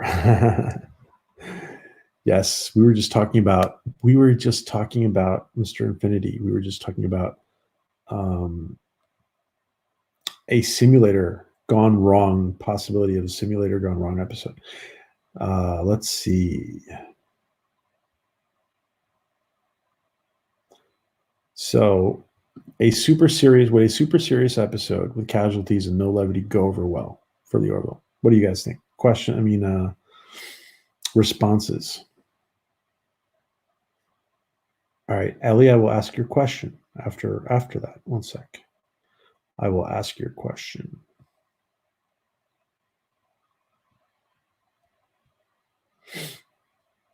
There we are. Okay. I think the history of the Union should be revealed a bit, but okay. Wait. All right. I'm going to get to. So let me finish this question, and yeah, we could get such an unexplored realm. I think we could get. There's a lot of backstory. For example, like when Cisco meets Picard at the beginning of DS9, and his Cisco's wife was a casualty of Wolf 359. We could get a lot of stories coming out of the Kalon battle, for example. We can get a lot of that. So it's an unexplored realm. There's a lot of stuff that could come out of that. Star Trek waited a while before killing off a major crew.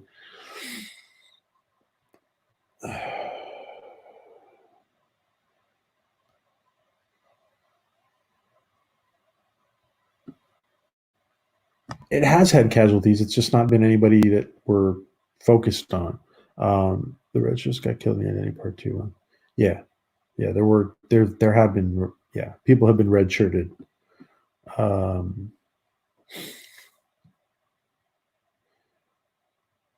Okay, gut-wrenching character. All right, so really, okay, I see what you mean. Gut-wrenching.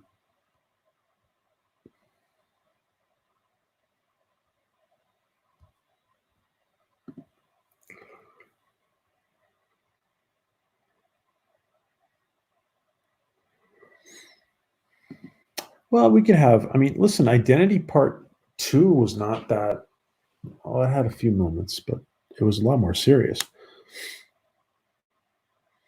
Let's look at Ellie's question. And there was another question before. Hold on. I'll just come out and say it. I saw season 1 episode as saying that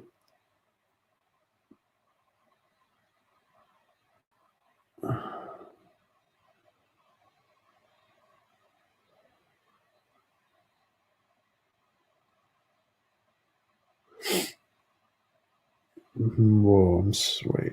I'm sorry, Ellie. I'm looking at your other prior. If I was reading the take on some aspects of those with you, wrong, but we don't have two of it's an uncomfortable. Oh, let's see. I saw.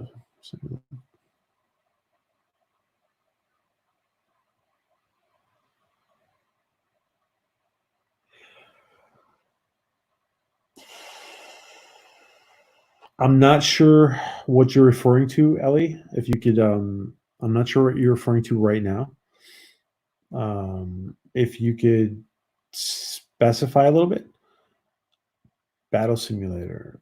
Let's see. The Orville is crippled and the Krill evacuate them.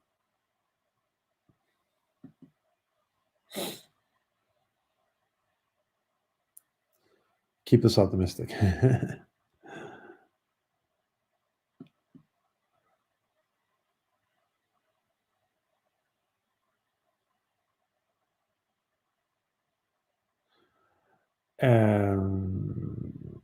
Okay.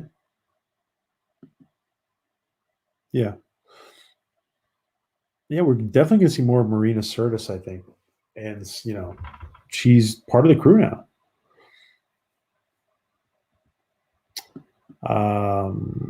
Let me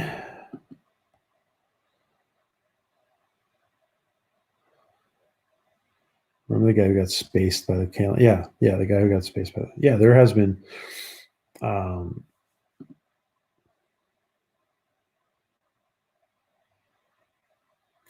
Let's take this question. All right, I was going to pick somebody. Let's take this question from Steven.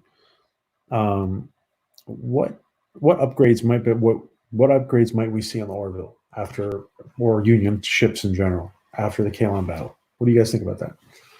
What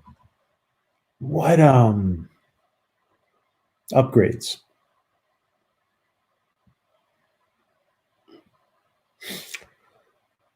Upgrades. What about upgrades, guys?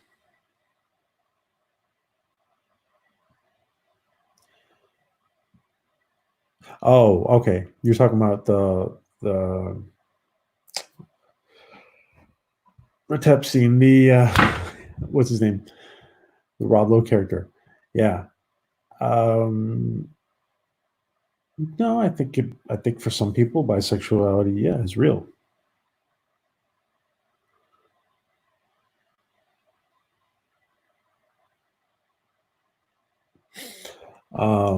Nothing but fishes won me over. Yeah, it won me over too, Infinity.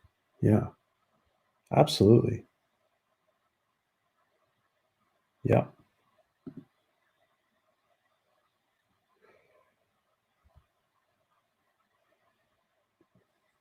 All right. What about upgrades, guys? Steven's question. Let's take Steven's question. And what about upgrades?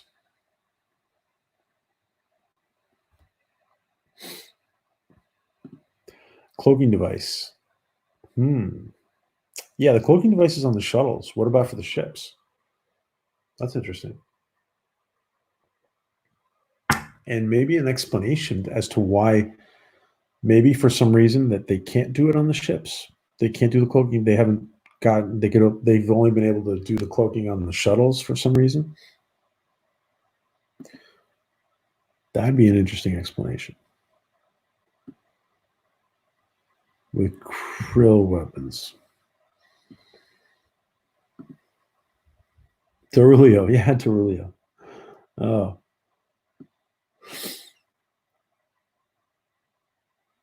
Totally for war. No science or explanation. Defiant. Like the Defiant.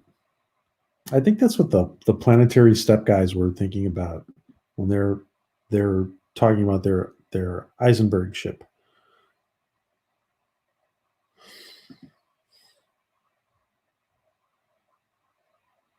Bisexuality is real, but many people are just trendies anyway.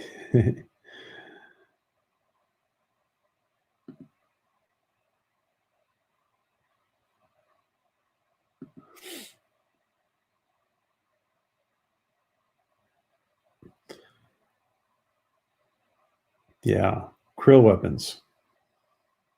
Krill weapons. You know, a lot of people.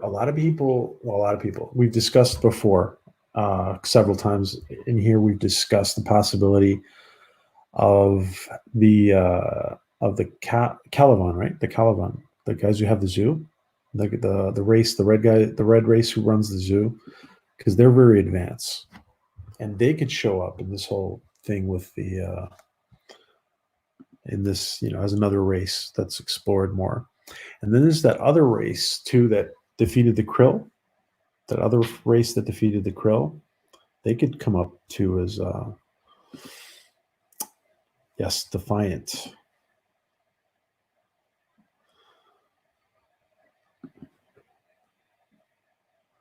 Time Lord Tech. Any excuse to get Rob Lowe back. Oh.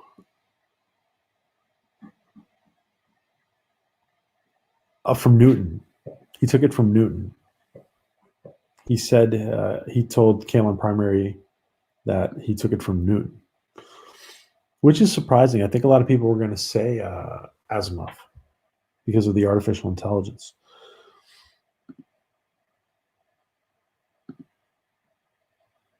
He didn't know it was a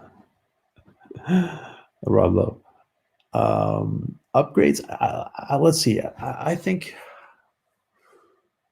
there's all sorts of stuff there's all sorts of stuff that they could have done. That all sorts of weapons that could evolve. Like imagine a photon torpedo that just appears like it's like a meter away from, a few feet away from the hull of the enemy ship, because they beam it into, like, they beam it, or imagine a defensive system where, anyway, there's just all kinds of possibilities, and I'm sure that Seth and crew are being very innovative, and we're probably going to see some new stuff that we've never seen before.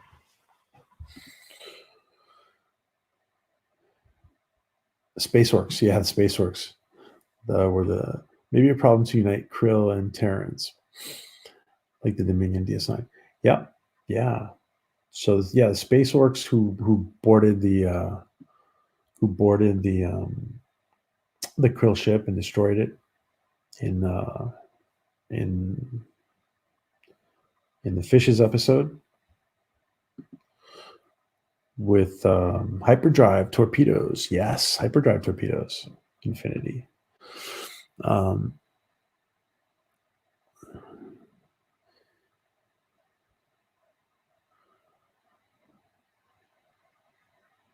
Okay, Robert. Let's close. Let's see, cloak lasers. That's interesting. Cloak lasers. Wow. You never knew it hit you.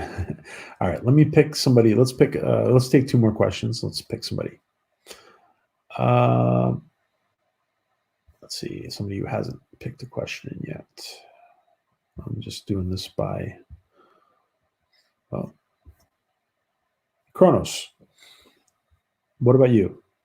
Do you want to ask a Orville question or a general Trek question for everybody in the chat? So we're taking the Latchkum, right? And we're taking the Latchkum and we're throwing it to Kronos. Kronos, do you accept? Do you accept, Kronos?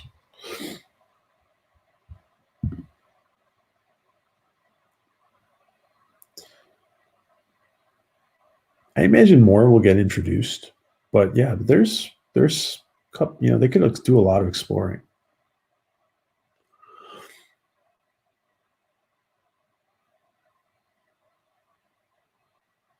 Yeah, as soon as they fire, yeah.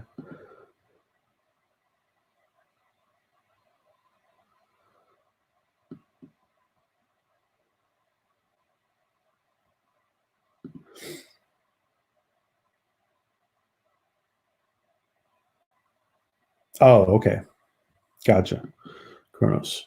Let's see. Infinity, do you want to ask a question? And I call you Infinity because of the little symbol there.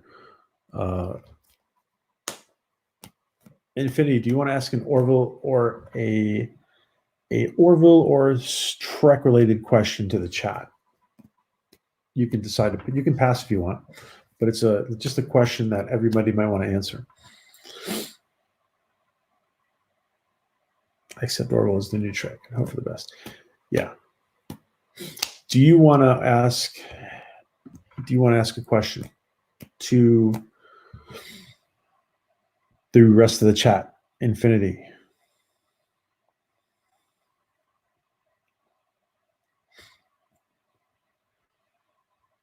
Let's see what Infinity says.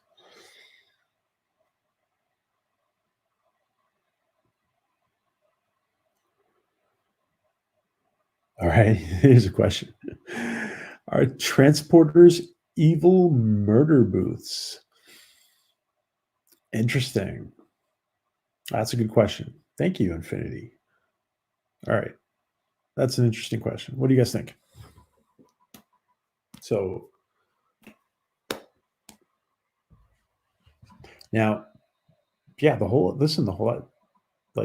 idea of just beaming somebody out into space, and that, I mean, yeah, that's a weapon of war.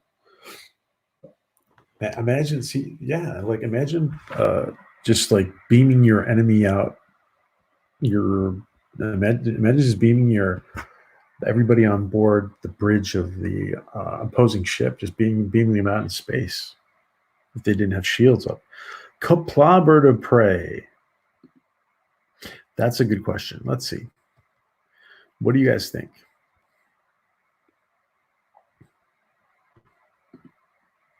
Are transporters evil murder booths, or can they be used to make people immortal? Can they be used to make people immortal? Interesting. Kind of like Captain Picard, Infinity. Kind of like Captain Picard, who is now becoming immortal. Why not weaponize the transporters? Yeah. Good question. What do you guys think?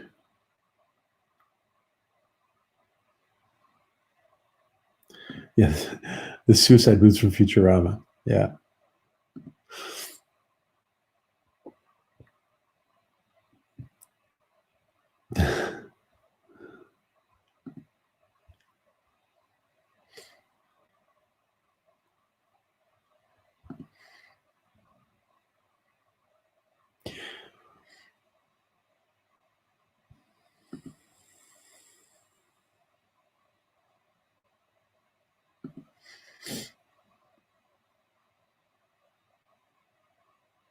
There's so many things that can be done with there's so many things that could be done with the transporter, guys. If we think about it, there's so many innovations that they could come up with. There's so many innovations with transporter technology. They could like just with what we already know from transporter technology, they could just blow our minds with like new applications. Just being creative, man. Just being creative. Yes, Infinity. Great question. The Wilbur, yeah, everybody says that, Taurus. Yes, will the Orville invent new applications to transporter technology? Captain Picard is becoming toaster. Yeah.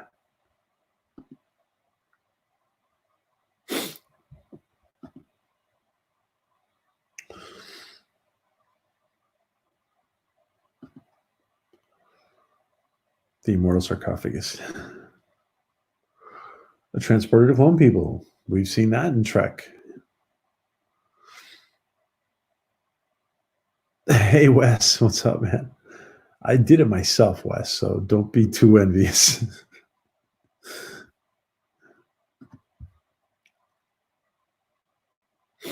But where does your soul go when you're? Yeah, there was an old, what was it? Outer Limits. There was an old episode where people got, was it Outer Limits or was it something else? There was an episode I saw where people would get transported and they would be duplicated, and the duplicate would be killed, basically instantly killed. And so people would travel with this transporter device, and they thought they were just traveling, but every time they would travel, they would be cloned, like completely cloned, their memories and everything. And Tom Reich was a clone, and nobody like ever found out.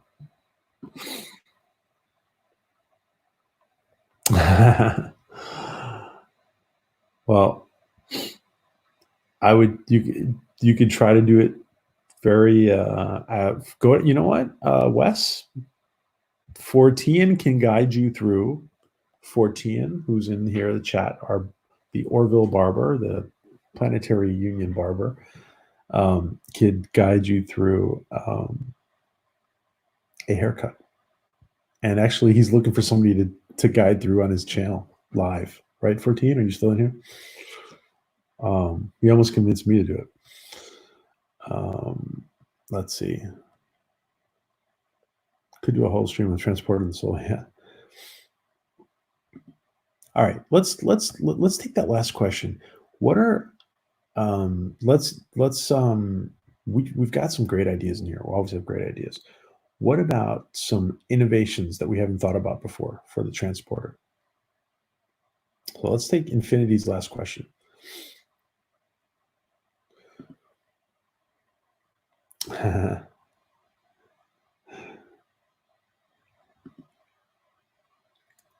Oh, Wes is going to go cut his hair live on 14. Awesome. I want to watch that.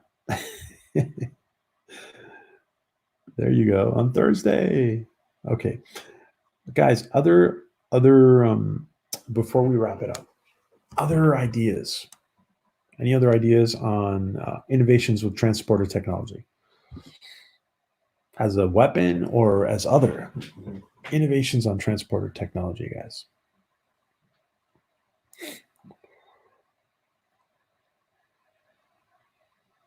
I know, right, Cryptic? At this point, that would like we're gonna do a stream pretty soon, by the way, guys, on the fact that Picard actually has a showrunner who's actually worked on Trek before. So a cloning device. Yeah. That's a great innovation, cloning device.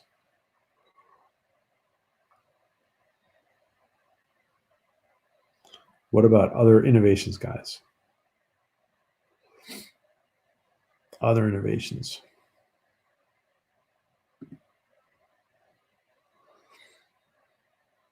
Transporting projectile, yeah.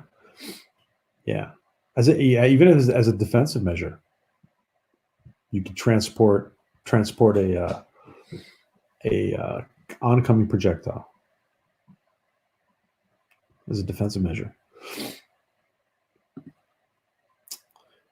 Yep. Yeah, they were. I mean, they hinted at. I think they hinted at delivering a baby with a transporter, right? And they didn't. I don't know if they actually did it, but in Trek,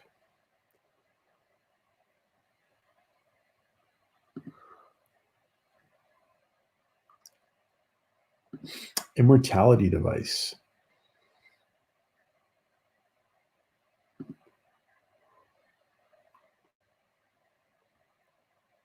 The banana reader. Yeah.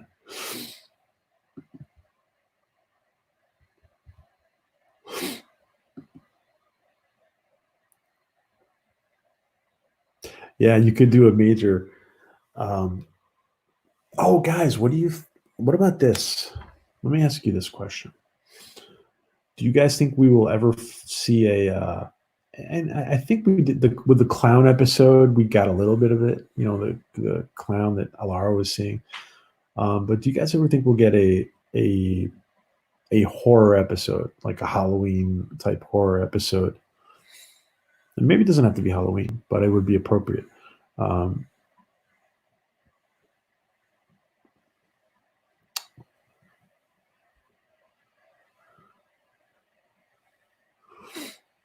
yeah. Yep. Yes, Infinity. Um, yeah, yeah, yeah.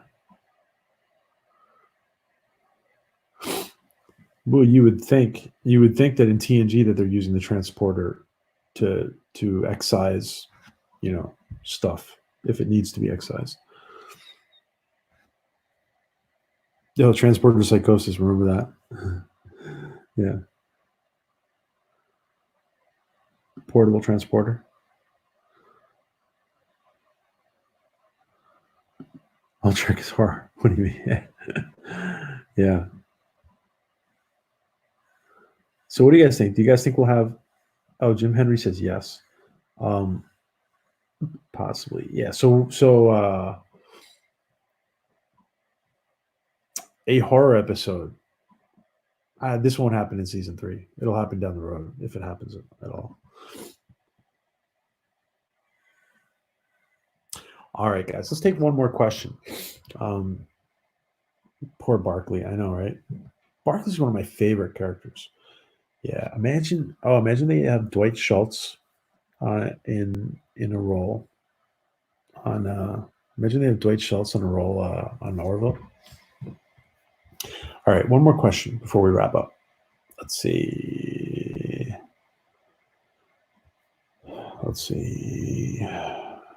Wes, do you want to ask an Orville or Trek question to everybody in the chat?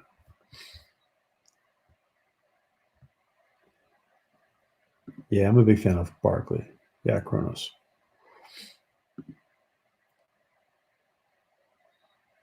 Orville Mirrorverse.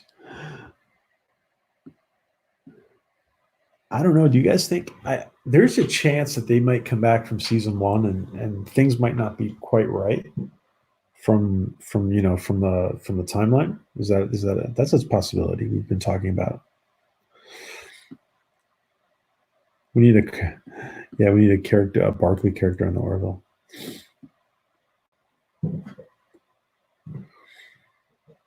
I know. Oh, we talked about that before, Steven. Yeah, how cool would be a Dirk Benedict and Dwight Schultz reunion on the Orville in an episode?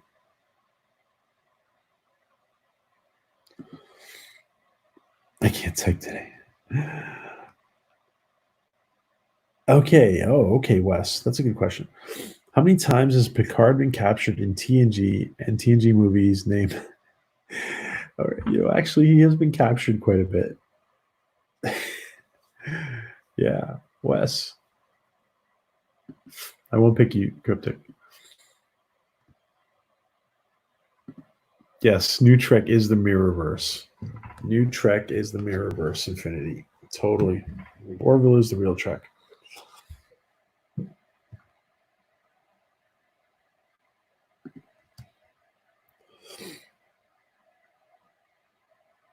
Yeah, that whole thing about I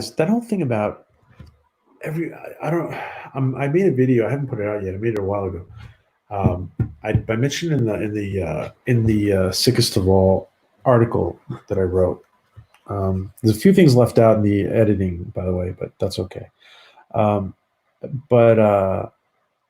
all those concerns about people if Seth would buy Star Trek and he would leave the Orville, that's just not that. Anybody, I know some of you guys have mentioned that. That's just not going to happen. That's not. Even if Seth bought the Orville Star Trek with NBC, even if that was a viable option, there's no way he would. That's just not on the table, in my opinion. So it's nothing to worry about, guys. There's some of you in the chat have mentioned it before.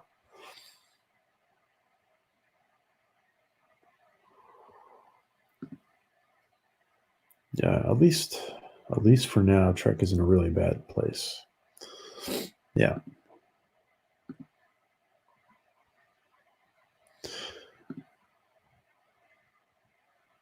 Oh, that's the one where he lives that whole life, right? Yeah, he's been captured a whole bunch of times. Yeah. Cardassians. Nemesis. First Contact.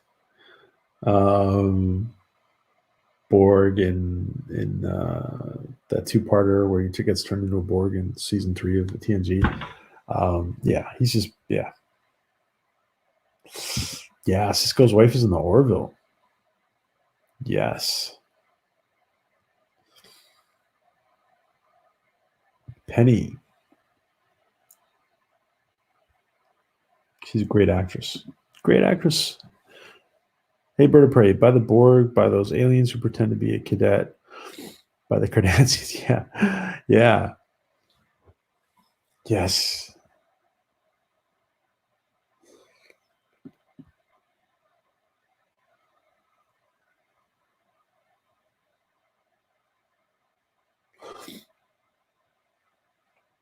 Yes. Gambit.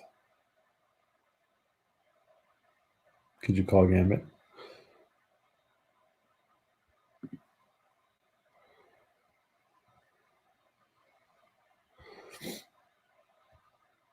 Thank you, LJ.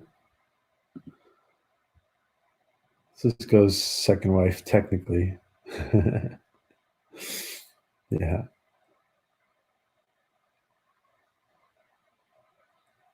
The cloud creature is possessed in the first season. Yeah.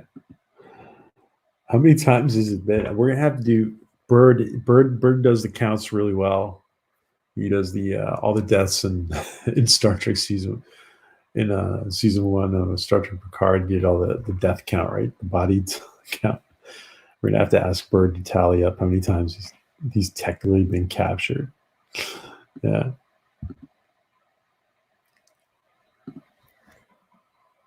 Yeah, Orville is the fun universe. Yes.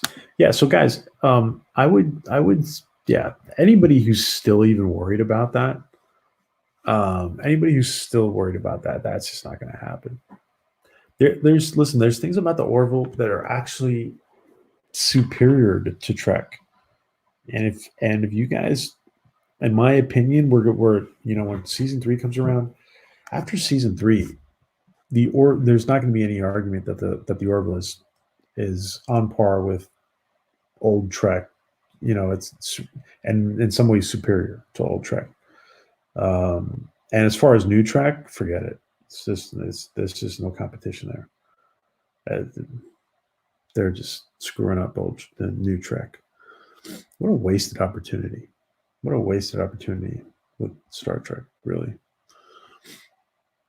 It's interesting. I think it'll be interesting to see if Terry Matalas has any kind of hope or chance of getting any kind of quality product off the ground.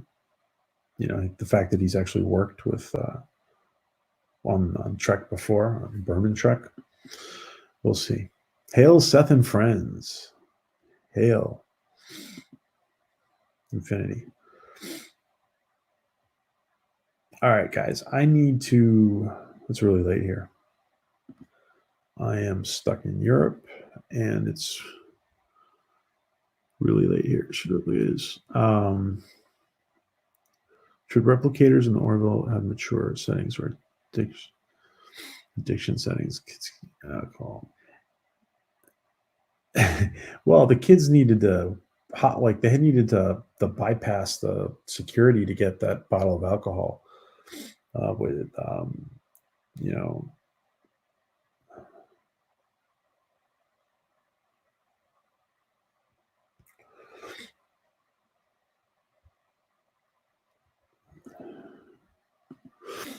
there's no argument after season 2 of Orville superiority present day. Oh, season one of Orville was superior to.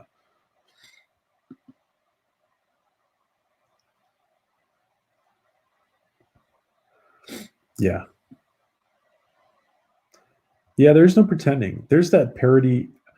There's that. Listen, that they started as a parody. It was a hint of a parody, but it's actually freaking Star Trek. It is Star Trek. It is Star Trek. The Orville is Star Trek. And if Gene Roddenberry was alive and had to pick and choose to say, who is following my legacy, he would have to say Seth is. No doubt about it. It's really yeah. All right. Well, anyway, let's see. Let's take one more question. All right, one more question, guys. Mountains. Did I see mountains in here? Mountains of Elysium. Are you in here? Did I just see you? I guess not. Okay. Let's see. Steph, do you have a Star Trek or Orville question? Preferably an Orville question. Do you have a question, an Orville question, Steph, for the chat to close up our stream? Oh, you are in here, Mountains. Well, Mountains, do you have a question you want to ask? So I'm asking Steph and Mountains. Do you have a question you want to ask?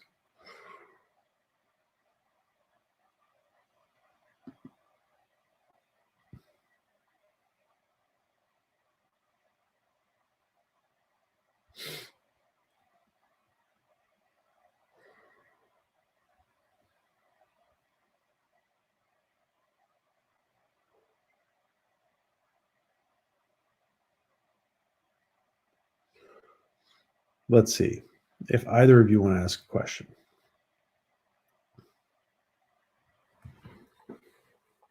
By the way, guys, I want to thank the people, Claire and the whole team at people at Messy Desk, the Orville Fan Experience, for these awesome backdrops that they're letting us use.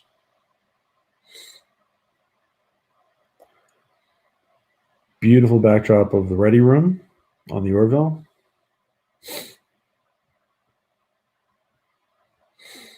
Okay. Do you want to? Okay. Captain.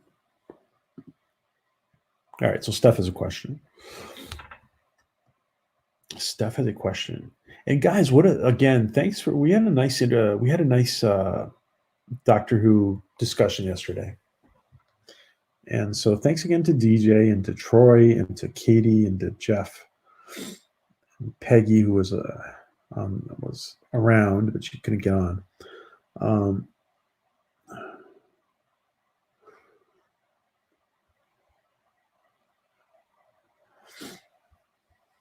Yes, Kronos, I am on the Orville. Yeah. Oh, hey, it's my buddy Bear. I haven't seen my buddy Bear in a while. What's up, Bear?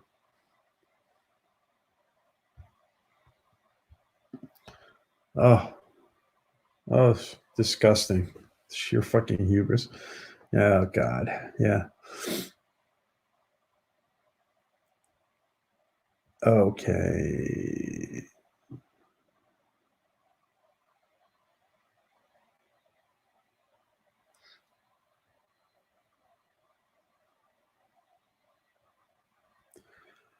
All right.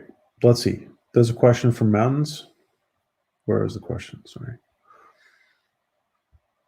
All right, Mountains. A truck question. Name the actor who left Babylon 5 playing an admiral to play an admiral on DS9. Good question. The actor from Babylon 5 who played an admiral on DS9.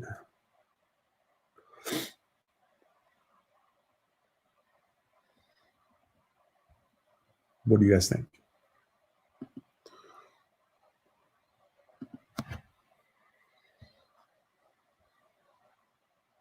Thanks, Kronos. Katie's great, yeah. Even though she's a Whittaker fan, right? Yes. Doctor Who and Trek will never die. Now Trek is the Orville, and let's see who can take up the substitute Doctor Who. Some if it's broken, some people don't think it's broken, but and again, it's the writing, guys. It's mostly there's the we talked a lot about it. It's what's really killing Doctor Who is the writing.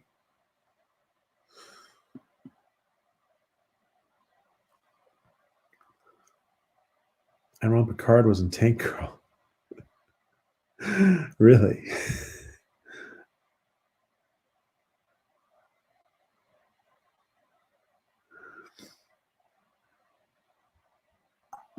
Foxwell, is that the answer, Mountains?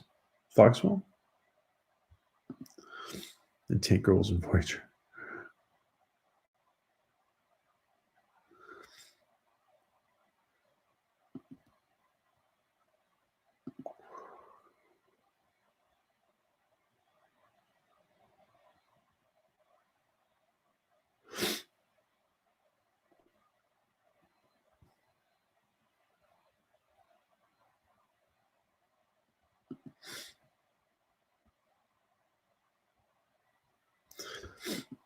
Yes, Doctor Who can regenerate.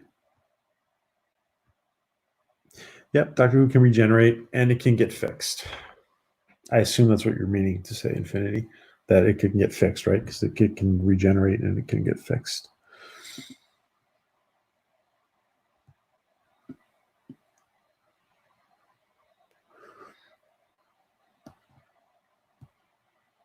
All right, guys. Well, I have. I want to say thank you to everybody, and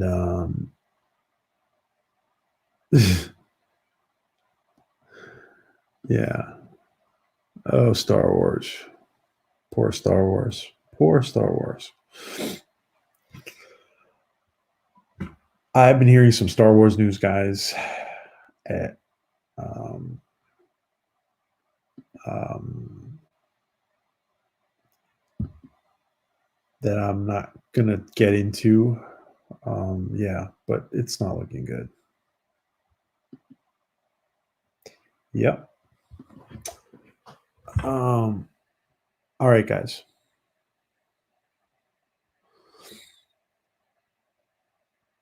Oh, Bob typed in my question.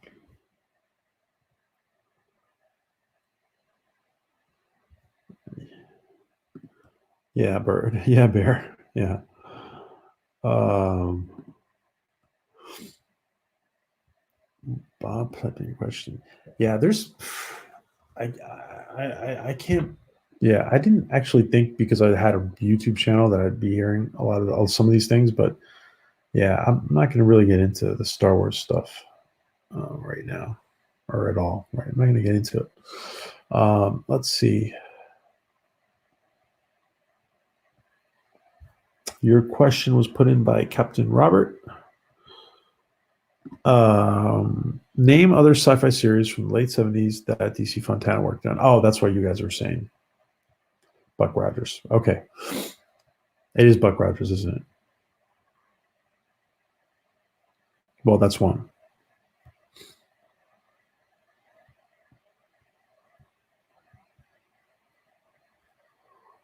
What, Steph, do you want to give us the, before I wrap up, do you want to give us the answers? Anybody else, guys? Anybody else on other series that I want to say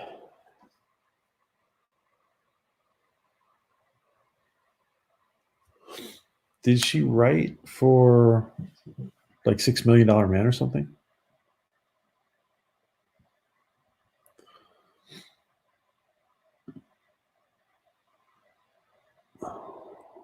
Did she write it for a $6 Million Man or a Bionic Woman or something like that?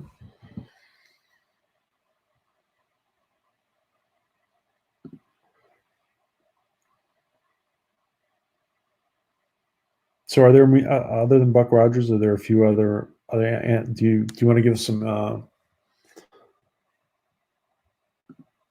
Do you want to give us, Steph? Do you want to give us a answer like other possible? Oh, Logan's Run. That was a good movie. Yeah, I didn't realize she was involved in that. That was a good movie. Michael York. Yeah.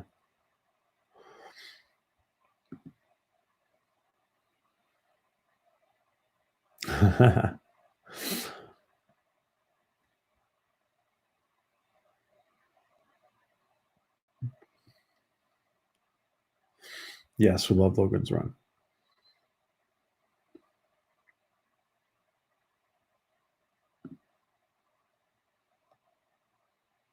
Rip out. Infinity didn't like Logan's Run.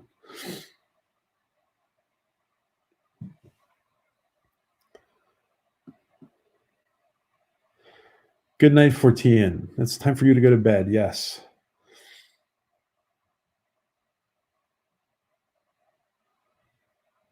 All right, guys.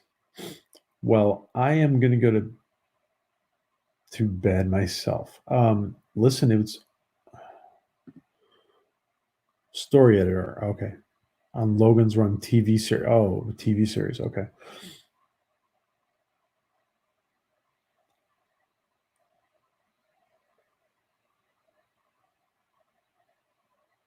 Oh, she did writing for Dallas. Okay. Soylent Green.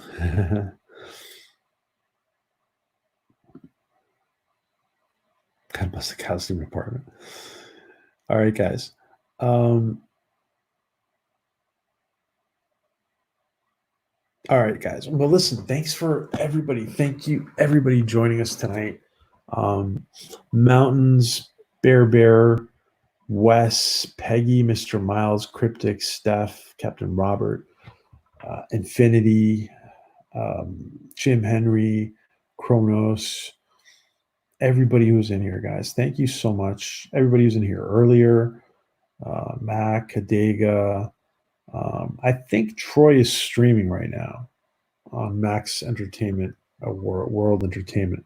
So you might want to check him out.